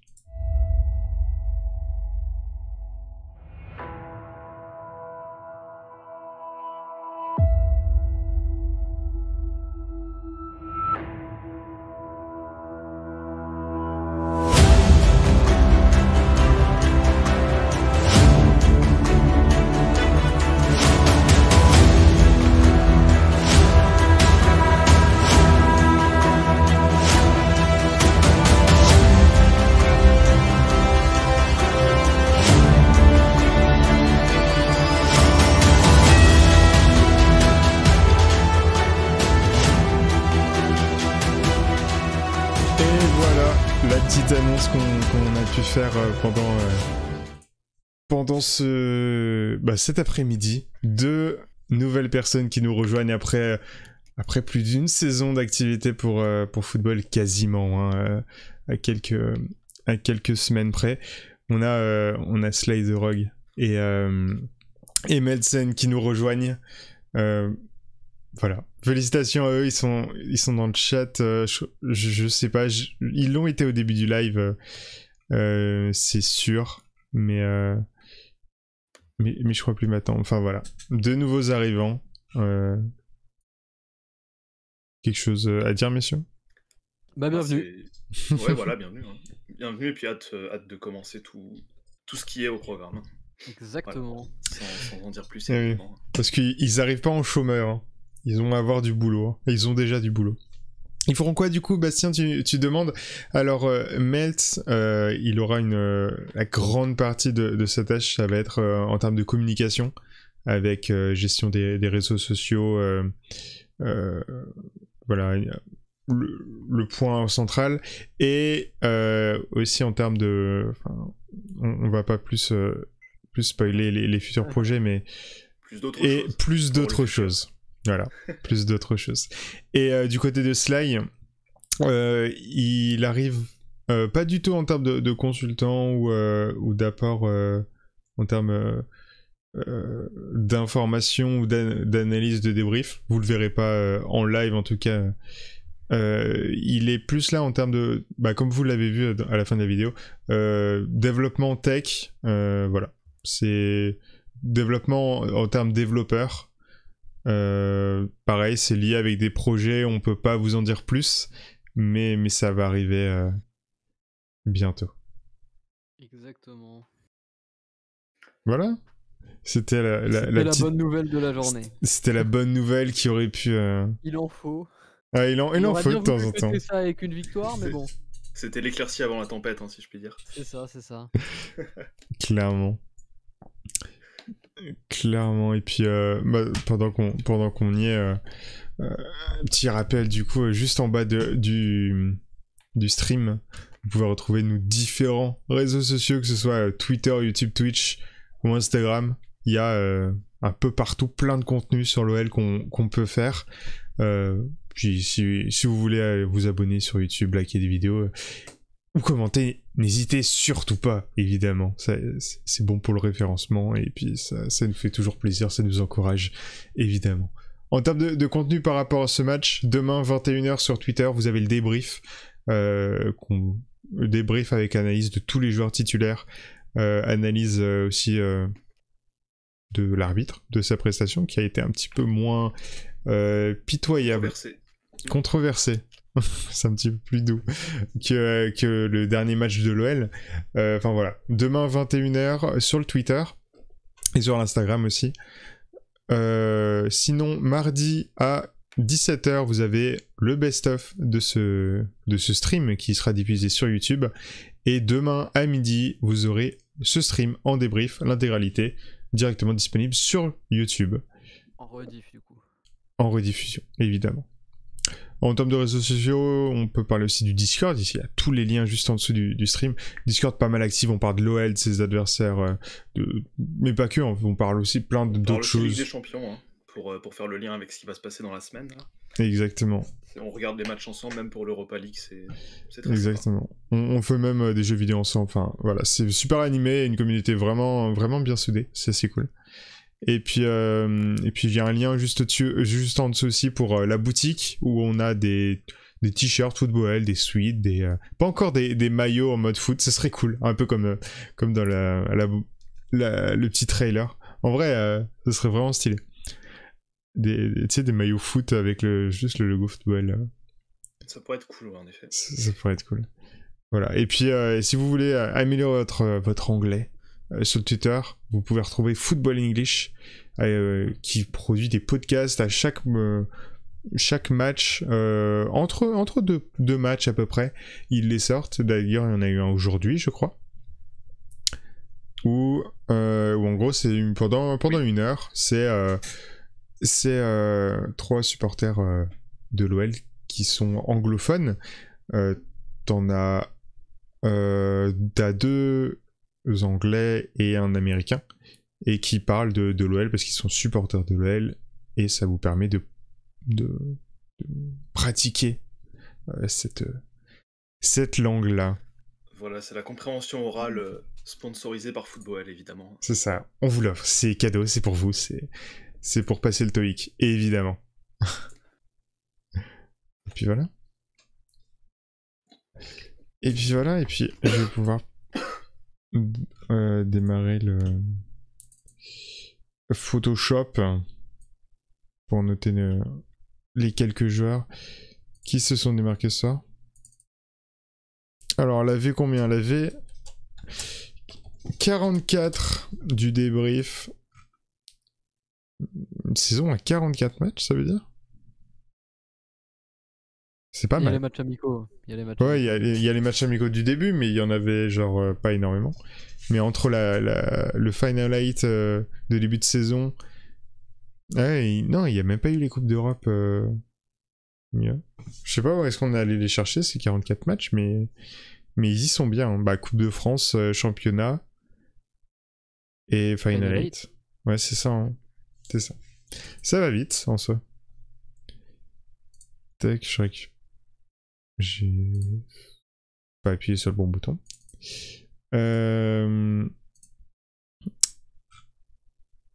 Alors, 43 compo. Je vais vous afficher ça tout de suite. Faut juste que j'appuie sur le bon bouton.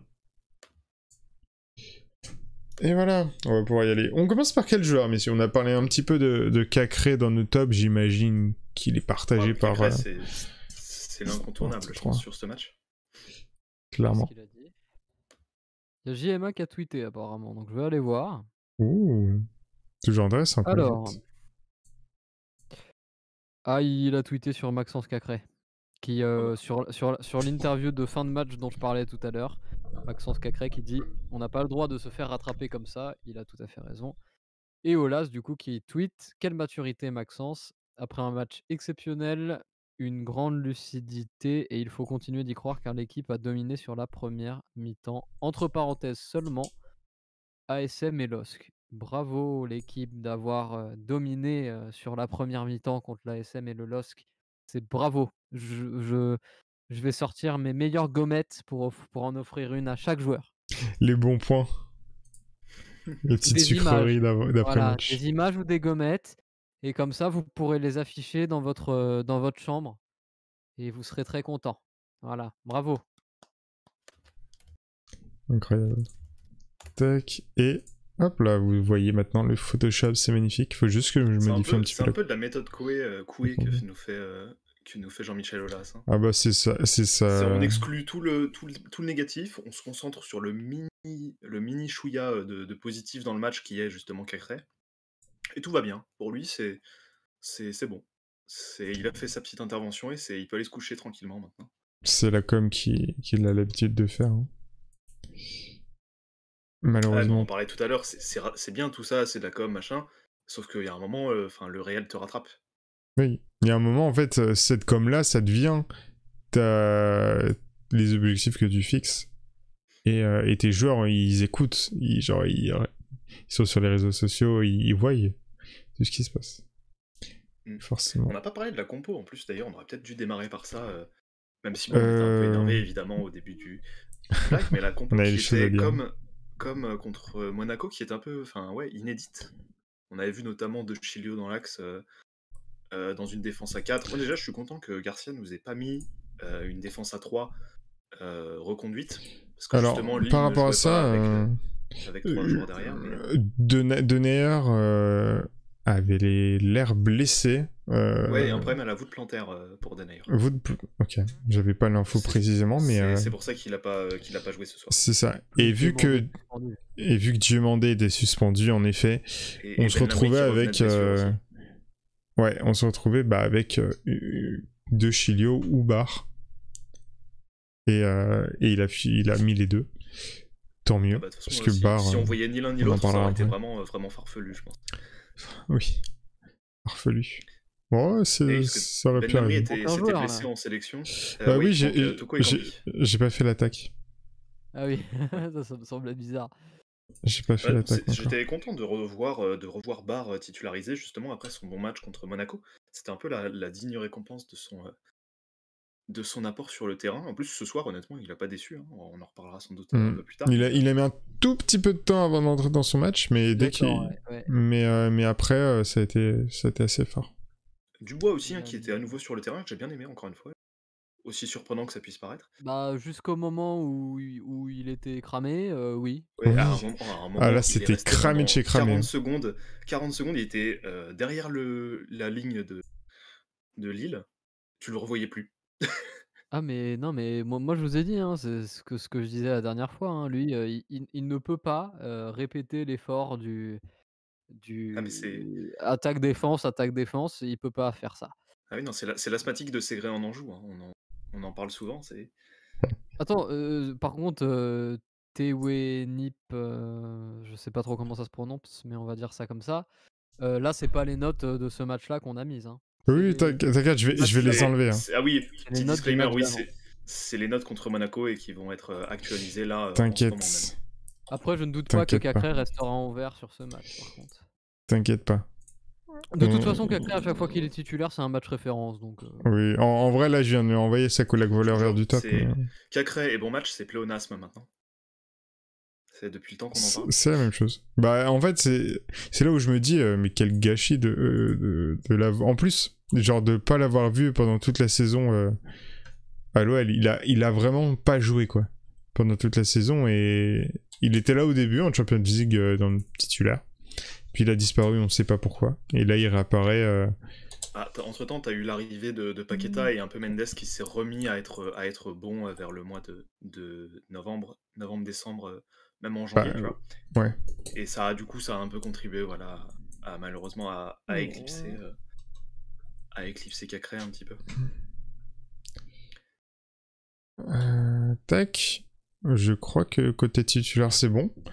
On commence par Cacré. En vrai, Cacré, on vient d'en parler, donc on peut directement balancer le sondage pour les Jets. Cacré, ce soir, c'était... On avait déjà parlé de la ressemblance avec Kanté dans la récupération du ballon. Là, on avait aussi un Cacré qui était divin, ballon entre les pieds. Alors, je sais que Taken a fait un tweet en parlant d'Iniesta. Moi, j'ai fait le même en parlant de Verratti. Bon, bah, ça me va, honnêtement. on est globalement sur la même longueur d'onde à peu près. C'était un très très grand match de Cacré. Le point commun aussi avec Kanté parmi ces 3 joueurs-là, c'est qu'ils sont tous petits. Ouais, c'est vrai. Bah, c'est pour ça aussi qu'ils ont ce genre de jeu. On peut rajouter Xavi aussi, hein, tant qu'on y est. Voilà, j'aime beaucoup. Et je suis content qu'il soit récompensé d'une passe décisive sur laquelle il s'arrache quand même sur le premier but lyonnais. Et si on a pu avoir ces 35-40 premières minutes là, c'est grandement grâce à lui et je l'en remercie pour ça. Je sais toujours pas pourquoi il est sorti d'ailleurs, mais bon, le fait est qu'il est sorti. Je pense qu'il aurait pu continuer, mais bon, il faut sortir Cacré apparemment. Par rapport à ça, je pense plus c'est un. Bielsa voulait faire du poste pour poste pour faire rentrer Aouar. Et vu qu'il avait déjà fait rentrer Guimaraes et que Mendes a un profil plus défensif que Cacré, en tout cas sur ce match, même si Cacré peut très bien jouer évidemment en milieu défensif. Mendes joue limite en troisième défenseur, pardon. Ouais, c'est ça. Et c'est pour ça, en fait, c'est plus pour faire du poste pour poste. Il a pas réfléchi que c'était Cacré en soi. Je pense. Alors ça sert à rien, c'est un changement au mieux inutile. Je dis pas le contraire. Bah, c'est pour faire rentrer Aouar pour qu'il ait du temps de jeu, quoi. Ouais, mais là, on n'est pas dans une réflexion où on doit donner du temps de jeu à des joueurs. Bah, c'était sa réflexion. Gagner le match avec les meilleurs. Oui, mais ces réflexions sont débiles. Est-ce que ce serait pas la première passe D de Cacré sous les couleurs de l'OL? Ah, peut-être. J'y pense là comme ça. Cette saison, c'est la première fois qu'il stat, tu vois. Il n'y avait pas de but et pas de passe D avant le match de ce soir, ce qui est tragique évidemment.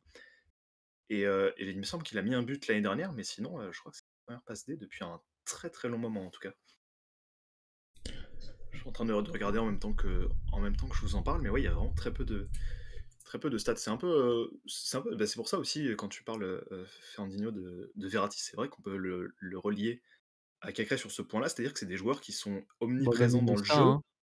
ou même Iniesta, et par contre, ils vont finir la saison avec 3 buts, voire moins même, parce que c'est même pas là en fait qu'on les attend, quoi. C'est pas sur ce créneau-là qu'on attend beaucoup d'eux. Bah, un peu comme aussi, je crois que c'est Isco au Real Madrid à l'époque où justement il était encore bon, donc 2016-2017 par là, où il y avait peu de stats, je crois que j'ai Ouais, le moment où Isco était encore beau gosse. Après quand il s'est laissé aller au niveau image, son jeu s'est détérioré en même temps.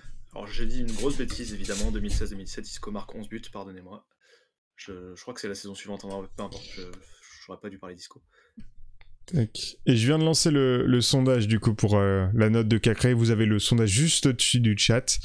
Vous avez juste à sélectionner du coup la note parmi lesquelles on a sélectionné. Et on attribuera la note ensuite. Alors, honnêtement, ouais, 8, moi je suis totalement d'accord avec ce que le chat met pour le moment. Pour l'instant, c'est.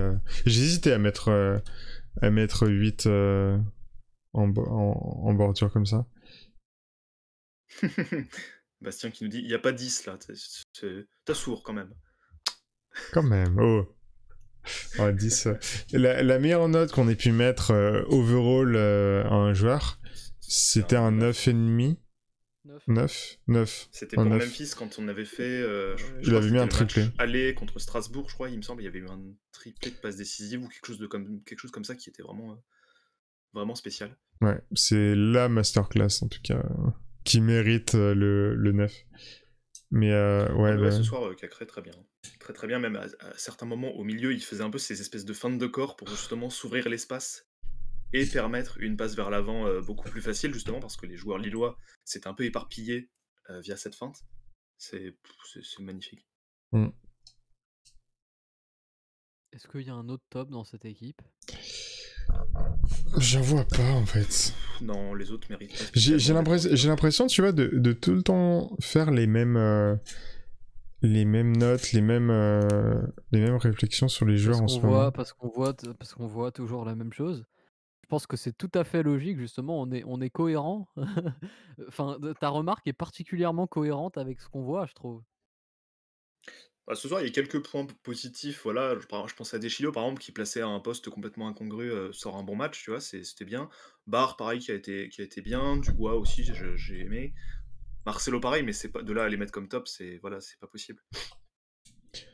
Mendes aussi, j'ai beaucoup aimé en début de match, il était beaucoup présent dans l'impact, dans le pressing et tout, pour récupérer les ballons, j'ai bien aimé. Malheureusement, bon voilà, c'est un peu ce qui va entacher son tableau pour lui, c'est que c'est lui justement qui provoque la faute sur Ikoné qui mène au but de Yilmaz, voilà, qui relance la machine lilloise. Qui ça Attends, Thiago Mendes. Ah non, alors pas du tout. T'as pas aimé son début de match? Ah non.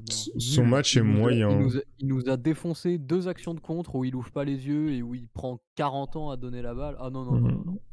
J'ai trouvé genre même en termes de pour relancer. Barre, tout seul parti aile gauche Il avait un boulevard devant lui, puis l'autre il s'arrête de jouer, puis il garde le ballon et puis au final il joue à droite avec le joueur qui était déjà marqué et du coup après on repart avec le U.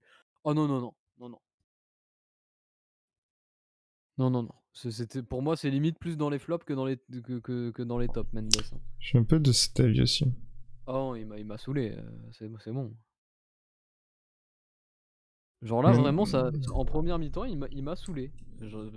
On était dans une mi-temps où on avait besoin de rythme, on avait besoin, d'explosivité à la récupération du ballon Exactement. pour aller vite, en contre et lui, il gardait la balle dans les pieds et en plus derrière, il faisait le mauvais choix donc heu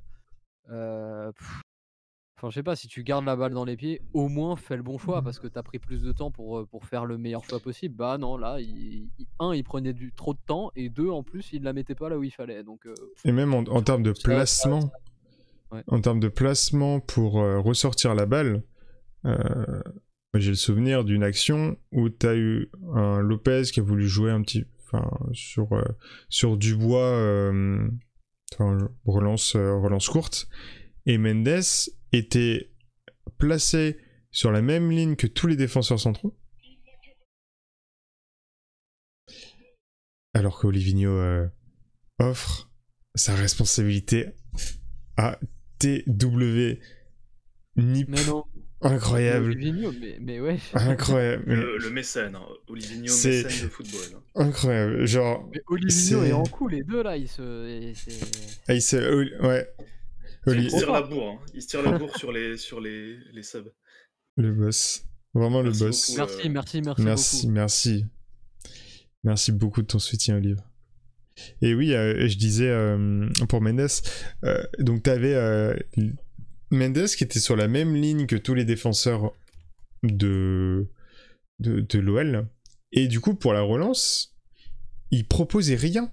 Et du coup, t'avais personne entre les défenseurs et les milieux de terrain.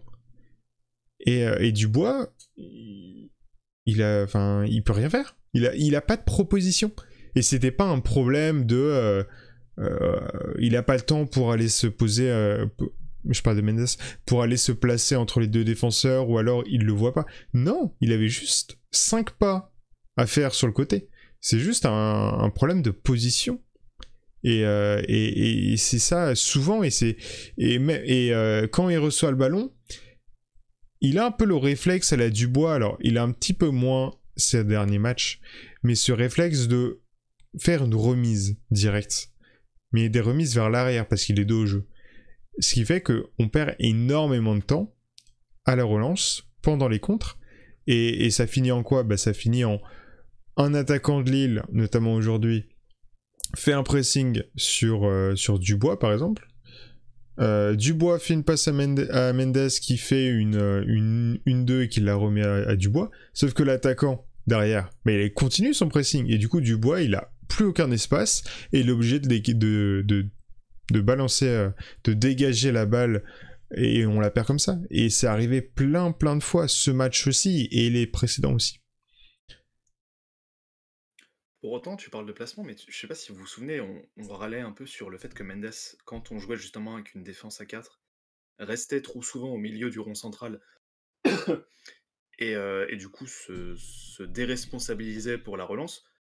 Là, justement, venant se placer entre les deux défenseurs centraux, il proposait quelque chose et surtout il prenait la responsabilité de poser le pied sur le ballon pour ensuite justement écarter soit vers Barre, soit vers Dubois. Et Alors, ensuite, évidemment, il y a eu un peu moins forcément de réussite, mais dans l'intention, c'est mieux que justement ce qu'on déplorait quelques matchs en amont quand même. Et ensuite, une fois qu'il l'a fait à Barre ou à Dubois, et ensuite, qu'est-ce qui se passe ? T'as soit le latéraux qui va provoquer et qui part dans son couloir, soit t'as une chandelle et c'est qui gagnera son duel.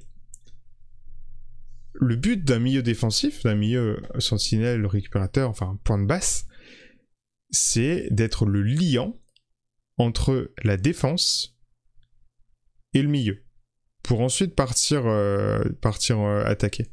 Si t'as pas ce joueur-là, si t'as pas cette position-là, t'enlèves tous les triangles de combinaison. Et juste, t'as tous les joueurs sur la même ligne, et t'as tout le monde qui se gêne, et regarde, t'as les 4 défenseurs sur la même ligne, t'as juste besoin d'un attaquant qui fait le pressing pour couper cette ligne de passe. C'est ultra simple ensuite à cadrer d'un point de vue tactique. Alors certes, c'est plus sécuritaire en mode on va perdre moins le ballon, forcément. Mais pour en faire quoi? Ouais, mais justement, tu voyais souvent Marcelo se placer limite je vais reprendre l'image de la compo là, tu voyais limite Marcelo se déplacer vers l'endroit où est Dubois là sur la compo statique, Mm. et tu avais Dubois qui montait un petit peu plus grâce à ça en fait, genre le placement de Mendes qui redescend un petit peu permet d'écarter justement la charnière centrale et de faire monter un petit peu les latéraux. Enfin, c'est quelque chose que moi personnellement je trouve intéressant. Je trouve intéressant quand tu as le ballon à la relance en fait. Genre, première mi-temps, tu avais Marcelo qui était très souvent au niveau de la ligne à droite, et Dubois qui était un petit peu là entre Dubois et Toko Ekambi sur l'image que tu projettes au stream. Donc ça, c'est quelque chose justement que moi j'ai tendance à bien aimer en termes de placement. Donc t'avais Attends, c'est quand on va bouger les joueurs. Donc t'avais un Marcelo qui était là, Dubois du coup qui était là. Dubois qui était un petit peu plus haut, et ça c'est quelque chose que j'ai bien aimé, et c'est permis justement par Mendes qui redescend entre Deschilio et Marcelo en fait. Mendes qui redescend ici. Mendes qui se place entre les deux défenseurs, Deschilio et Marcelo. Ouais. Et Barre du coup qui monte, du coup prendre l'espace entre Memphis et je sais plus qui au niveau du milieu de terrain. Et du coup, qui est intéressant, je trouve. Et du coup, si tu imagines... tu as Barre qui monte au niveau de la ligne médiane, et Deschilio qui s'écarte un petit peu de Marcelo, en fait. Barre qui monte au niveau de la ligne médiane, voilà. et Deschilio qui s'écarte un petit peu, voilà. Deschilio qui se met comme ça. Du coup, Mendes s'écarte un petit peu sur la gauche, voilà. Ok, Mendes, je vais le mettre au milieu. Et en fait, la relance, c'est Lopez qui passe le ballon à Mendes, et Mendes qui passe soit à Deschilio, soit à Marcelo, soit tout de suite qui prend l'initiative d'allonger le jeu soit vers Cacré, soit vers du coup c'est sur la largeur. Et du coup, c'est Cacré qui se balade là pour faire les triangles. Voilà, c'est un truc comme ça. Et ça, c'est quelque chose que... Moi, c'est pas tant son placement qui m'a dérangé. Hein.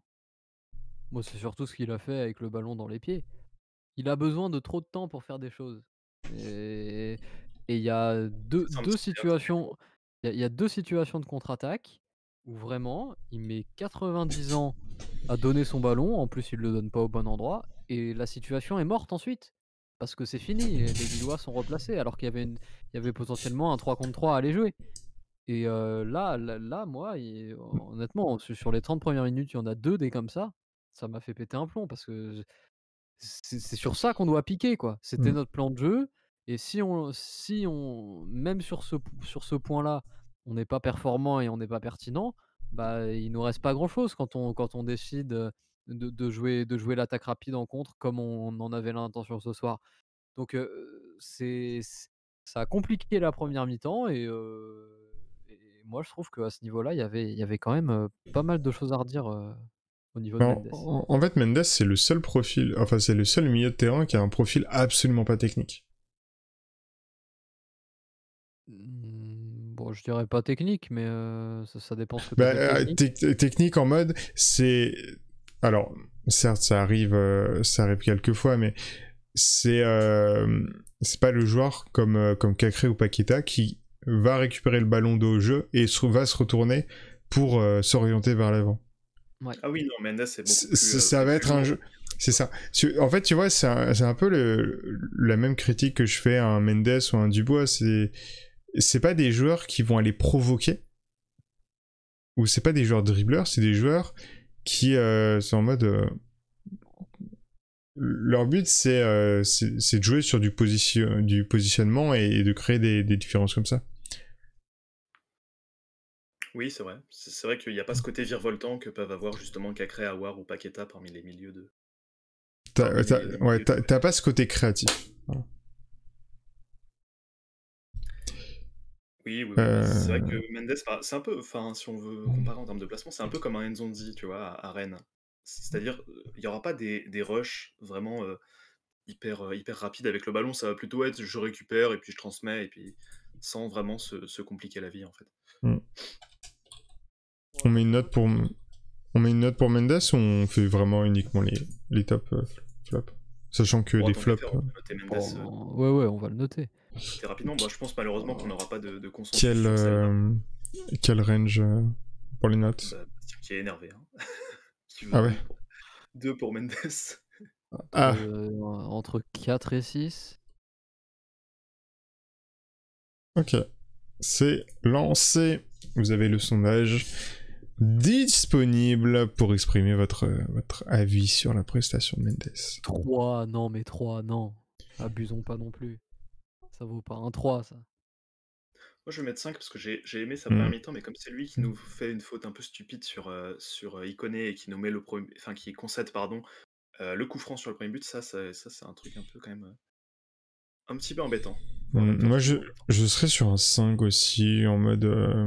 Non. Mais plus... Oula. Oui. Mais plus... Tremblement de terre chez ta soeur. Oui, il y a mon bureau qui se casse la gueule, mais plus en fait dans l'idée que la faute, elle est globale et elle repose pas sur un joueur en particulier. Ouais, c'est un joueur lillois qui Pour moi, il peut pas avoir la moyenne avec ce qu'il a fait ce soir. Il y a un 4,5 là qui se dessine. Oui, bah je vais voter pour doucement. Ça.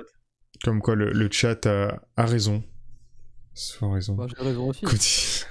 Les conditions de travail chez Football. C'est fou le camp. Bah, de toute façon, moi je vais vous dire comment je vois les choses. Pour moi, en top, il n'y a que Cacré. Et pour moi, en flop, en réel flop, il y a le groupe lyonnais. Tu vois. Genre, c'est même pas un joueur en particulier. Ouais, il n'y a pas de grosse catastrophe individuelle. C'est vraiment juste que on n'a pas été pertinent en tant qu'équipe et en tant que bloc équipe qui ne fait qu'un, quoi. C'est un pour tous et tous pour un. C'est l'antithèse de l'Olympique Lyonnais et on l'a encore vu ce soir. Et c'est vraiment dommage. Et c'est à cause de ça qu'on fait une saison nulle et c'est à cause de ça qu'on va peut-être pas se qualifier en Ligue des Champions alors qu'il y avait tout pour y aller. Pour moi, c'est juste une conséquence de tout le travail en amont. C'est pas la faute d'une personne sur le match. C'est ça, tout à fait. Je suis tout à fait d'accord avec toi. C'est impossible. Là, honnêtement, si vous me demandez, c'est impossible de sortir un seul, un flop, quoi. Il n'y a pas spécialement moi j'en ai pas. Moi, je vous le dis très franchement, j'en ai pas. Pas pareil.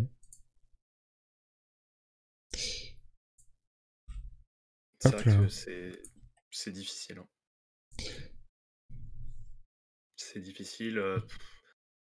Ouais, non, j'ai beau regarder la compo, il n'y a aucun. Bastien, tu te trompes.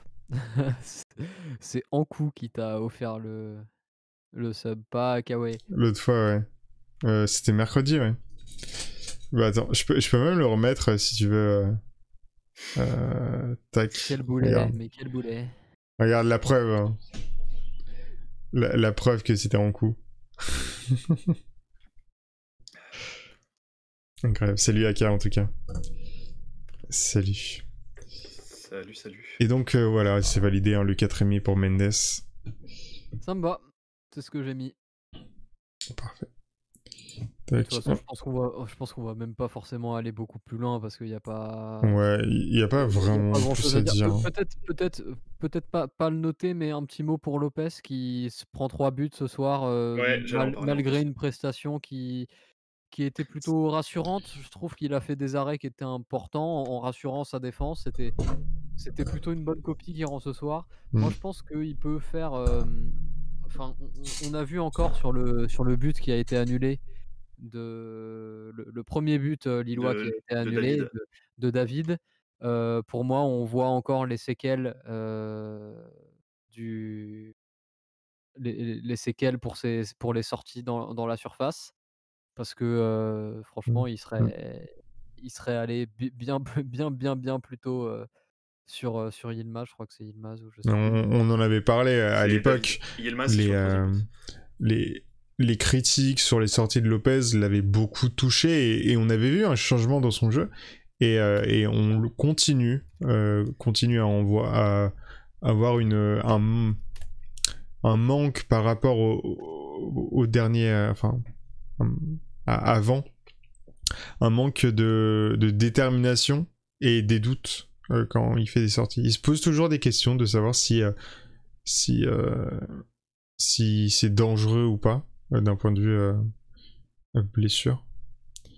Et c'est des centièmes de seconde qui parfois sont importantes. Voilà. En tout cas, c'était un bon match pour lui, malgré Ouais. 3 buts Il peut rien encaissés. faire. Le coup franc, bon, on n'en Oh, parle le pas. Parce que coup je pense que franc. le coup franc, il y a juste le coup franc, il y a juste tailleur et dire bravo. Voilà. Grande Le hein, deuxième coup but, franc. voilà, c'est à contre-temps, tout le monde est un peu surpris, donc pareil. Et le troisième but, ouais, il peut pas spécialement faire grand-chose en plus. Il mase à l'angle pour l'ajuster calmement, c'est sévère, quoi. Mm.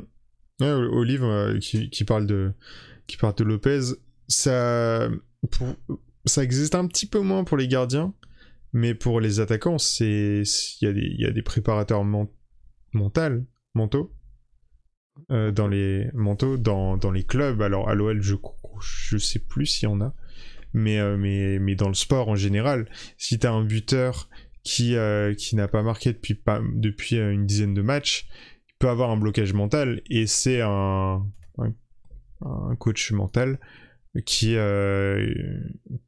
ou autrement dit un psychologue, Alors mais ça, du c'est sport, ça, qui c'est un petit peu pourrait... bloqué dans le foot. Pourquoi? Parce que c'est Ça censé être dépend les le clubs. job du coach. C'est Oui, censé c'est être le ça. job du coach et bah, bon, je pense que ça n'étonnera personne, mais Ouais, mais ça peut être aussi les par gardiens rapport à ne des sont pas le adjoints aussi. petit, de Lopez, hein. Mais par exemple, comment il s'appelle, le coach de Brest, Olivier Dalloglio. Il en parle souvent quand il fait des sorties médiatiques, l'importance de la psychologie et le fait que Très Olivier bonne sortie Dalloglio cette semaine. soit... Cette semaine. tu t'en parleras après, j'ai pas du tout suivi.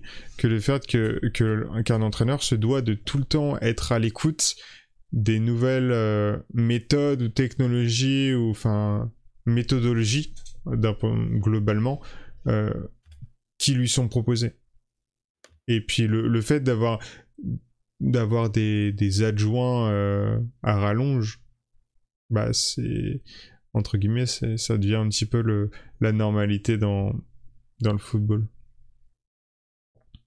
Et tu disais par rapport à Dalloglio, sa sortie Cette médiatique. semaine, il a encore fait une sortie, bah, du genre de ce que tu viens de dire et qui disait, que, un coach, il peut avoir, des idées tactiques, il peut avoir, du talent tactique, tout ce qu'il veut, mais que à partir du moment où, son message est bloqué pour des raisons, psychologiques vis-à-vis des relations, entre les joueurs eux-mêmes et entre le coach et les joueurs, et bah, tu peux faire tout le travail tactique que tu veux, bah, ça passera pas et tout va se casser la figure alors que, bah, pourtant il y a des qualités, quoi. Voilà. Mm. Et c'est quelque chose qui, je pense, va faire, de plus en plus parler dans le monde du foot et qui, bah, tout simplement, ce sera de plus en plus important à prendre en compte dans les staffs, je pense, à l'avenir. C'est le genre de propos avant-gardiste, hein, qui actuellement c'est plus des questions, des idées vagues, des petites théories comme ça. Mais pour l'analyse vidéo, il y a quelques années, c'était exactement pareil. C'était en mode, bah, la tactique c'est le job du coach. Mais actuellement, si vous regardez Lille, ils ont une des cellules d'analyse vidéo les plus poussées en France. Voire Paris, je sais pas, mais en tout cas c'est bien plus poussé que à l'OL, c'est certain. Surtout que l'adjoint qui était venu avec Silvino pour bosser ça n'est pas resté longtemps, quoi. Il est venu, lui, il a fait un petit... Surtout qu'en plus, ce qui est fascinant pour Fernando Lazaro, c'est que il est venu un petit peu après, parce que lui, contrairement à Silvino, faisait la suite de je sais plus ce que c'était, je crois, je sais plus si c'était Copa América ou quelque chose comme ça. T'avais un Ouais. truc, une échéance avec le Brésil, et ce gars-là, il participait contrairement à Silvino. Du coup, il est venu un peu plus tard, je crois qu'il est venu vers fin septembre ou quelque chose comme ça, ou fin août, pardon. Mm. Donc plusieurs semaines après Silvino, et il s'est fait renvoyer en même temps que Silvino avec vers je sais plus quand est-ce que c'était début ou mi-octobre, je crois, quelque chose comme ça, ou mi-novembre. Enfin bref, lui pour le coup, on n'a même pas eu l'occasion vraiment de voir ce qu'il pouvait apporter. Ouais. C'est un petit peu Et il n'y a malheureux. jamais eu de remplacement là-dessus. Enfin, voilà. Je Bah, le pense club que a pas communiqué là-dessus, oui, en tout mais cas. je pense en tout cas que c'est un des gros points d'amélioration que le club peut avoir. En tout cas dans la prochaine saison. Alors j'espère que dans le nouveau staff, il y aura prise en compte de cette partie. Parce que même j'écoutais aussi un podcast avec Guy Stéphane. Et il disait que à l'heure actuelle, si tu n'utilises pas l'analyse vidéo au maximum de ce qu'elle peut t'offrir, tu pars de base avec un point de retard. Et alors, faut pas faire confiance à 1000% évidemment à la vidéo. C'est pour ça que le poste de coach existe encore et que t'as pas des analyses vidéo qui montrent aux joueurs ce qu'ils doivent faire. Mais ça reste quand même des informations supplémentaires qui peuvent te permettre de scorer une dizaine de buts dans une saison. Ce qui fait, par exemple, pour un club qui est dans le ventre mou de Ligue 1, qui va passer dans place qualificative pour une coupe d'Europe. Enfin, voilà, c'est des infos en plus qui méritent d'être utilisées. Et oui. Et voilà. D'ailleurs, ce sera intéressant aussi de voir pour le prochain coach, puisque maintenant je pense qu'on sera tous unanimes pour s'accorder sur le fait que ce sera pas Garcia. Ouf. Ce sera intéressant de voir si le successeur justement de Garcia a une mentalité et surtout un staff développé sur cet aspect vraiment vidéo. Moi, ça m'intéresse énormément. Au contraire, pas du tout. Ouais. Bon, j'ose espérer que ce sera la première option quand même. Ouais. Très clairement. Voilà pour les coachs et la vidéo. Après, Galtier, de base, avant son arrivée à Lille, il était pas du tout basé là-dessus, et c'est en déployant ça à Lille qu'il s'est aperçu de l'efficacité. Oui. Je viens de voir un tweet de Vincent Duluc qui me fait... Ouais, j'ai vu passer dans le chat quelqu'un en parlant de ça. Les 2 saisons de Rudy Garcia à l'OL, c'est parti pour faire une saison sans Coupe d'Europe, puis une saison sans C1. Jusque-là, je suis tout à fait d'accord, et c'est un bilan catastrophique. Sauf que le tweet ne s'arrête pas là. Le tweet a une deuxième phrase que je vais vous lire maintenant. Juninho devra mieux choisir le 3e entraîneur que les 2 premiers. Je sais même pas quoi dire. C'est juste quelqu'un qui connaît pas le club. C'est juste ça. Il parle de ce qu'il a entendu, des rumeurs qui ont pu être dans la presse, mais... Tu connais le club quand même, c'est un mec qui est oui, mais entre connaître le club et avoir les infos de ce que le club communique, t'as un écart énorme. Mais surtout, je comprends pas, je trouve que c'est un peu malhonnête son procédé d'imputer la responsabilité du choix du coach à Juninho, alors qu'on sait déjà que c'était une task force de 4 personnes. Parce que... Rouillet, Ponceau, Aulas et Juninho, et que c'est Garcia lui-même qui a dit que c'est Gérard Rouillet qui l'a appelé, et on peut se douter de ce fait-là. C'est juste... Et réaction sous son tweet. Hein. Réaction sous son tweet de notre journaliste masqué qui dit Vincent Duluc, c'est fallacieux de dire que le choix de Garcia est imputable à Juninho et vous le savez bien. Vincent Duluc qui répond les mecs, je vous aime bien tous, mais vous viviez dans une réalité parallèle et vous parlez de trucs que vous ne connaissez pas.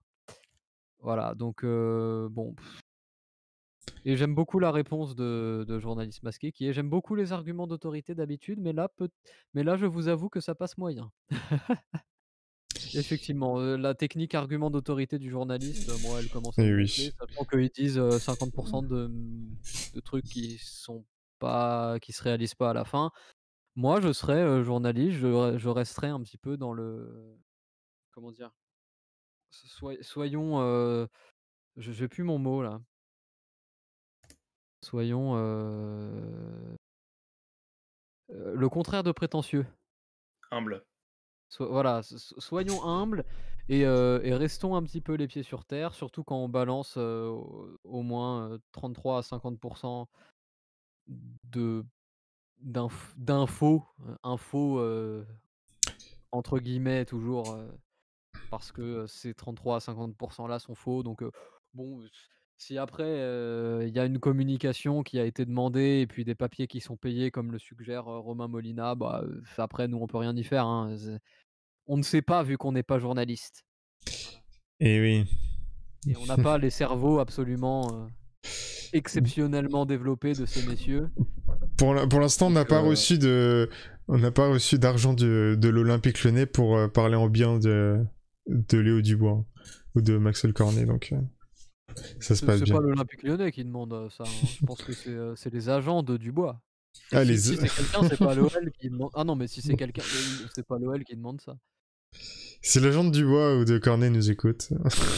On n'a pas non plus le sens tactique surdéveloppé de certains, en effet, ça c'est une réalité. C'est vrai. Moi franchement, Il y a avant tout un diplôme pour être journaliste, et quand on a le diplôme, peu importe les compétences ou le travail qui suit, c'est on a le comme pour diplôme. devenir entraîneur en France. Et oui. C'est drôle d'ailleurs parce qu'il y avait un article Full second degré, hein, je précise. ou un tweet qui parlait des entraîneurs en France et des entraîneurs en Allemagne, parce qu'on voit que 3 des entraîneurs qui réussissent le plus en Allemagne sont des entraîneurs qui n'ont pas été footballeurs professionnels. Voilà, c'était intéressant. Nagelsmann, et c'est qui les autres? Je sais plus, le coach de Mönchengladbach, et il y en avait un autre et le coach de l'Eintracht Francfort. Ah, j'ai oublié son nom. Donc voilà, tu as ces 3 coachs-là et puis nous, bah, les gars dans le chat, si vous voulez être coach, oubliez, hein, parce que vous avez passé l'âge pour devenir footballeur professionnel, donc vous ne pourrez pas non plus être coach. Parce que les gens qui sont pas footballeurs professionnels, ont un cerveau trop petit malheureusement pour prétendre à devenir coach, d'une équipe professionnelle ensuite. Donc voilà, vous pouvez aller vous rhabiller et puis, et puis voilà. Un autre exemple, alors pas en Allemagne mais en Italie, Sarri, qui était banquier et qui a à quel âge, 45-50 ans, a tout, ouais, enfin dans ces eaux-là, a tout plaqué pour devenir coach de foot. Alors ce serait à 31 ans? Ça me paraît très bizarre. 31 ans? À 2002, pardon. Ok, ah oui. Okay. Dans la carrière d'entraîneur professionnel, donc c'était à 43 ans. Voilà. Il y a plein d'exemples comme ça. Par contre, c'est pas le coach de l'Eintracht, c'en est un autre. Je regarde, mais j'ai pas trouvé encore le nom du troisième en Bundesliga. Mais voilà, bon bah c'était pour préciser 2-3 choses qui, moi, me semblent un petit peu n'importe quoi. Et l'entre-soi finira par avoir la mort du football français. C'est déjà en train d'un petit peu de le faire, mais bon, ça finira comme ça. Mais bon, que voulez-vous? Les instances ne veulent pas bouger, donc Ah oui, par rapport aux instances, j'ai une petite remarque par rapport à ce petit conflit qui s'est passé entre Galtier et l'arbitre, il y a un moment. C'était juste après... Pour lui demander de faire je sais pas quoi, là. En gros, t'as Galtier qui allait revoir l'action où il y avait la main de Marcelo. Ouais. Et du coup, Galtier appelle l'arbitre. Alors, de base, il appelle l'arbitre assistant, en mode pour pas déranger l'arbitre principal.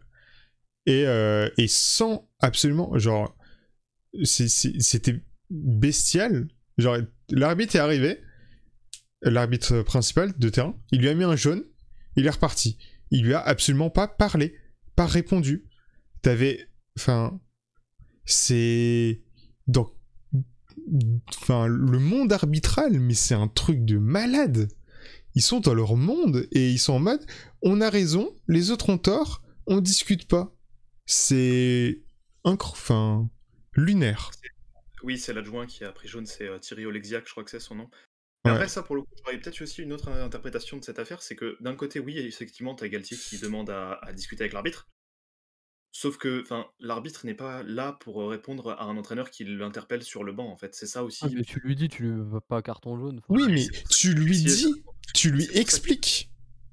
C'est pour ça que le Texier a sans doute fait une erreur en pointant et en décrétant, voilà, on ne parle pas et prend un jaune, mais d'un autre côté, que Galtier, parce qu'il soit frustré effectivement qu'en regardant sur sa tablette, voilà, il se rende compte qu'il y aurait peut-être eu une autre décision à prendre, interpelle Non. l'arbitre, lui Non, dit mais est-ce qu'on peut c'est... poser? Je sais pas si, quand tu es arbitre, tu dois forcément intercéder aux requêtes Oui, de mais chaque coach. tu, Sinon, tu, c'est lui- tu lui dis, là des on en discutera après le match, mais, pour le coup, mais tu pour lui le parles. Tu lui expliques avec des mots. Tu réagis pas en mode... Là, c'est comme si c'était en mode...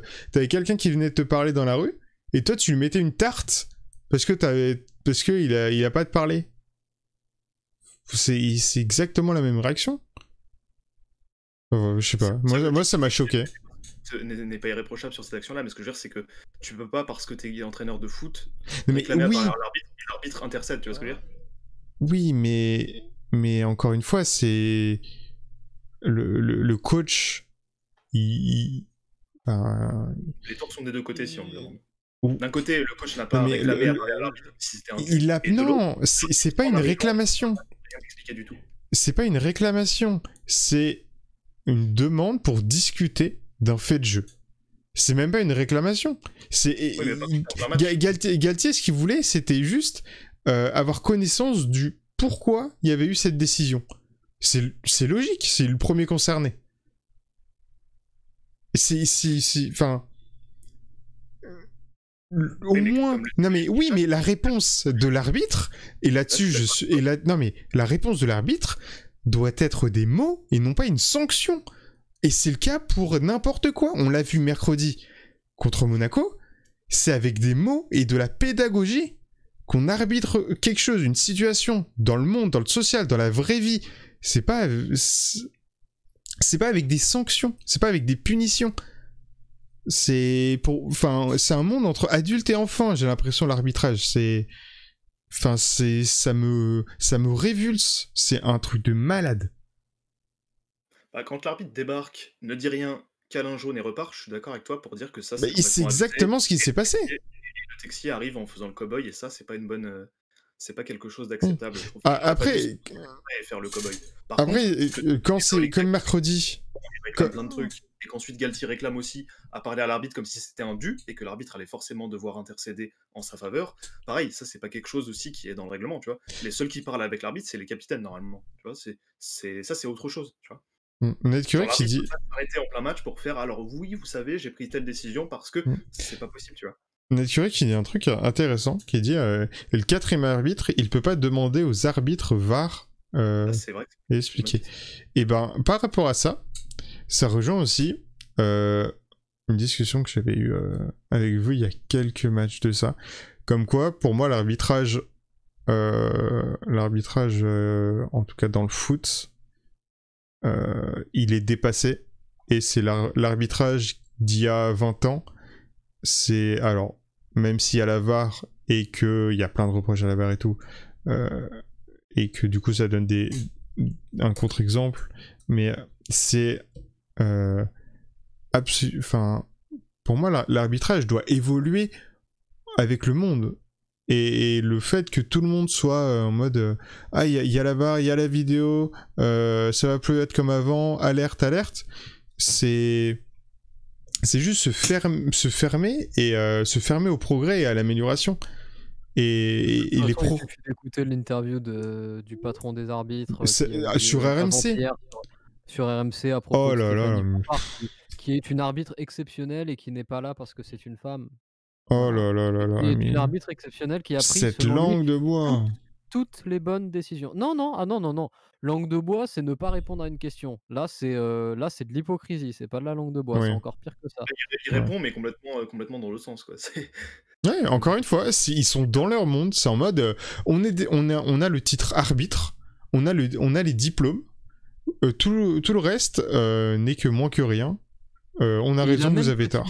Il a même précisé un truc, c'est que il ne voulait pas influer du tout sur la manière sur la psychologie des arbitres. Sur la manière dont un arbitre choisit d'arbitrer.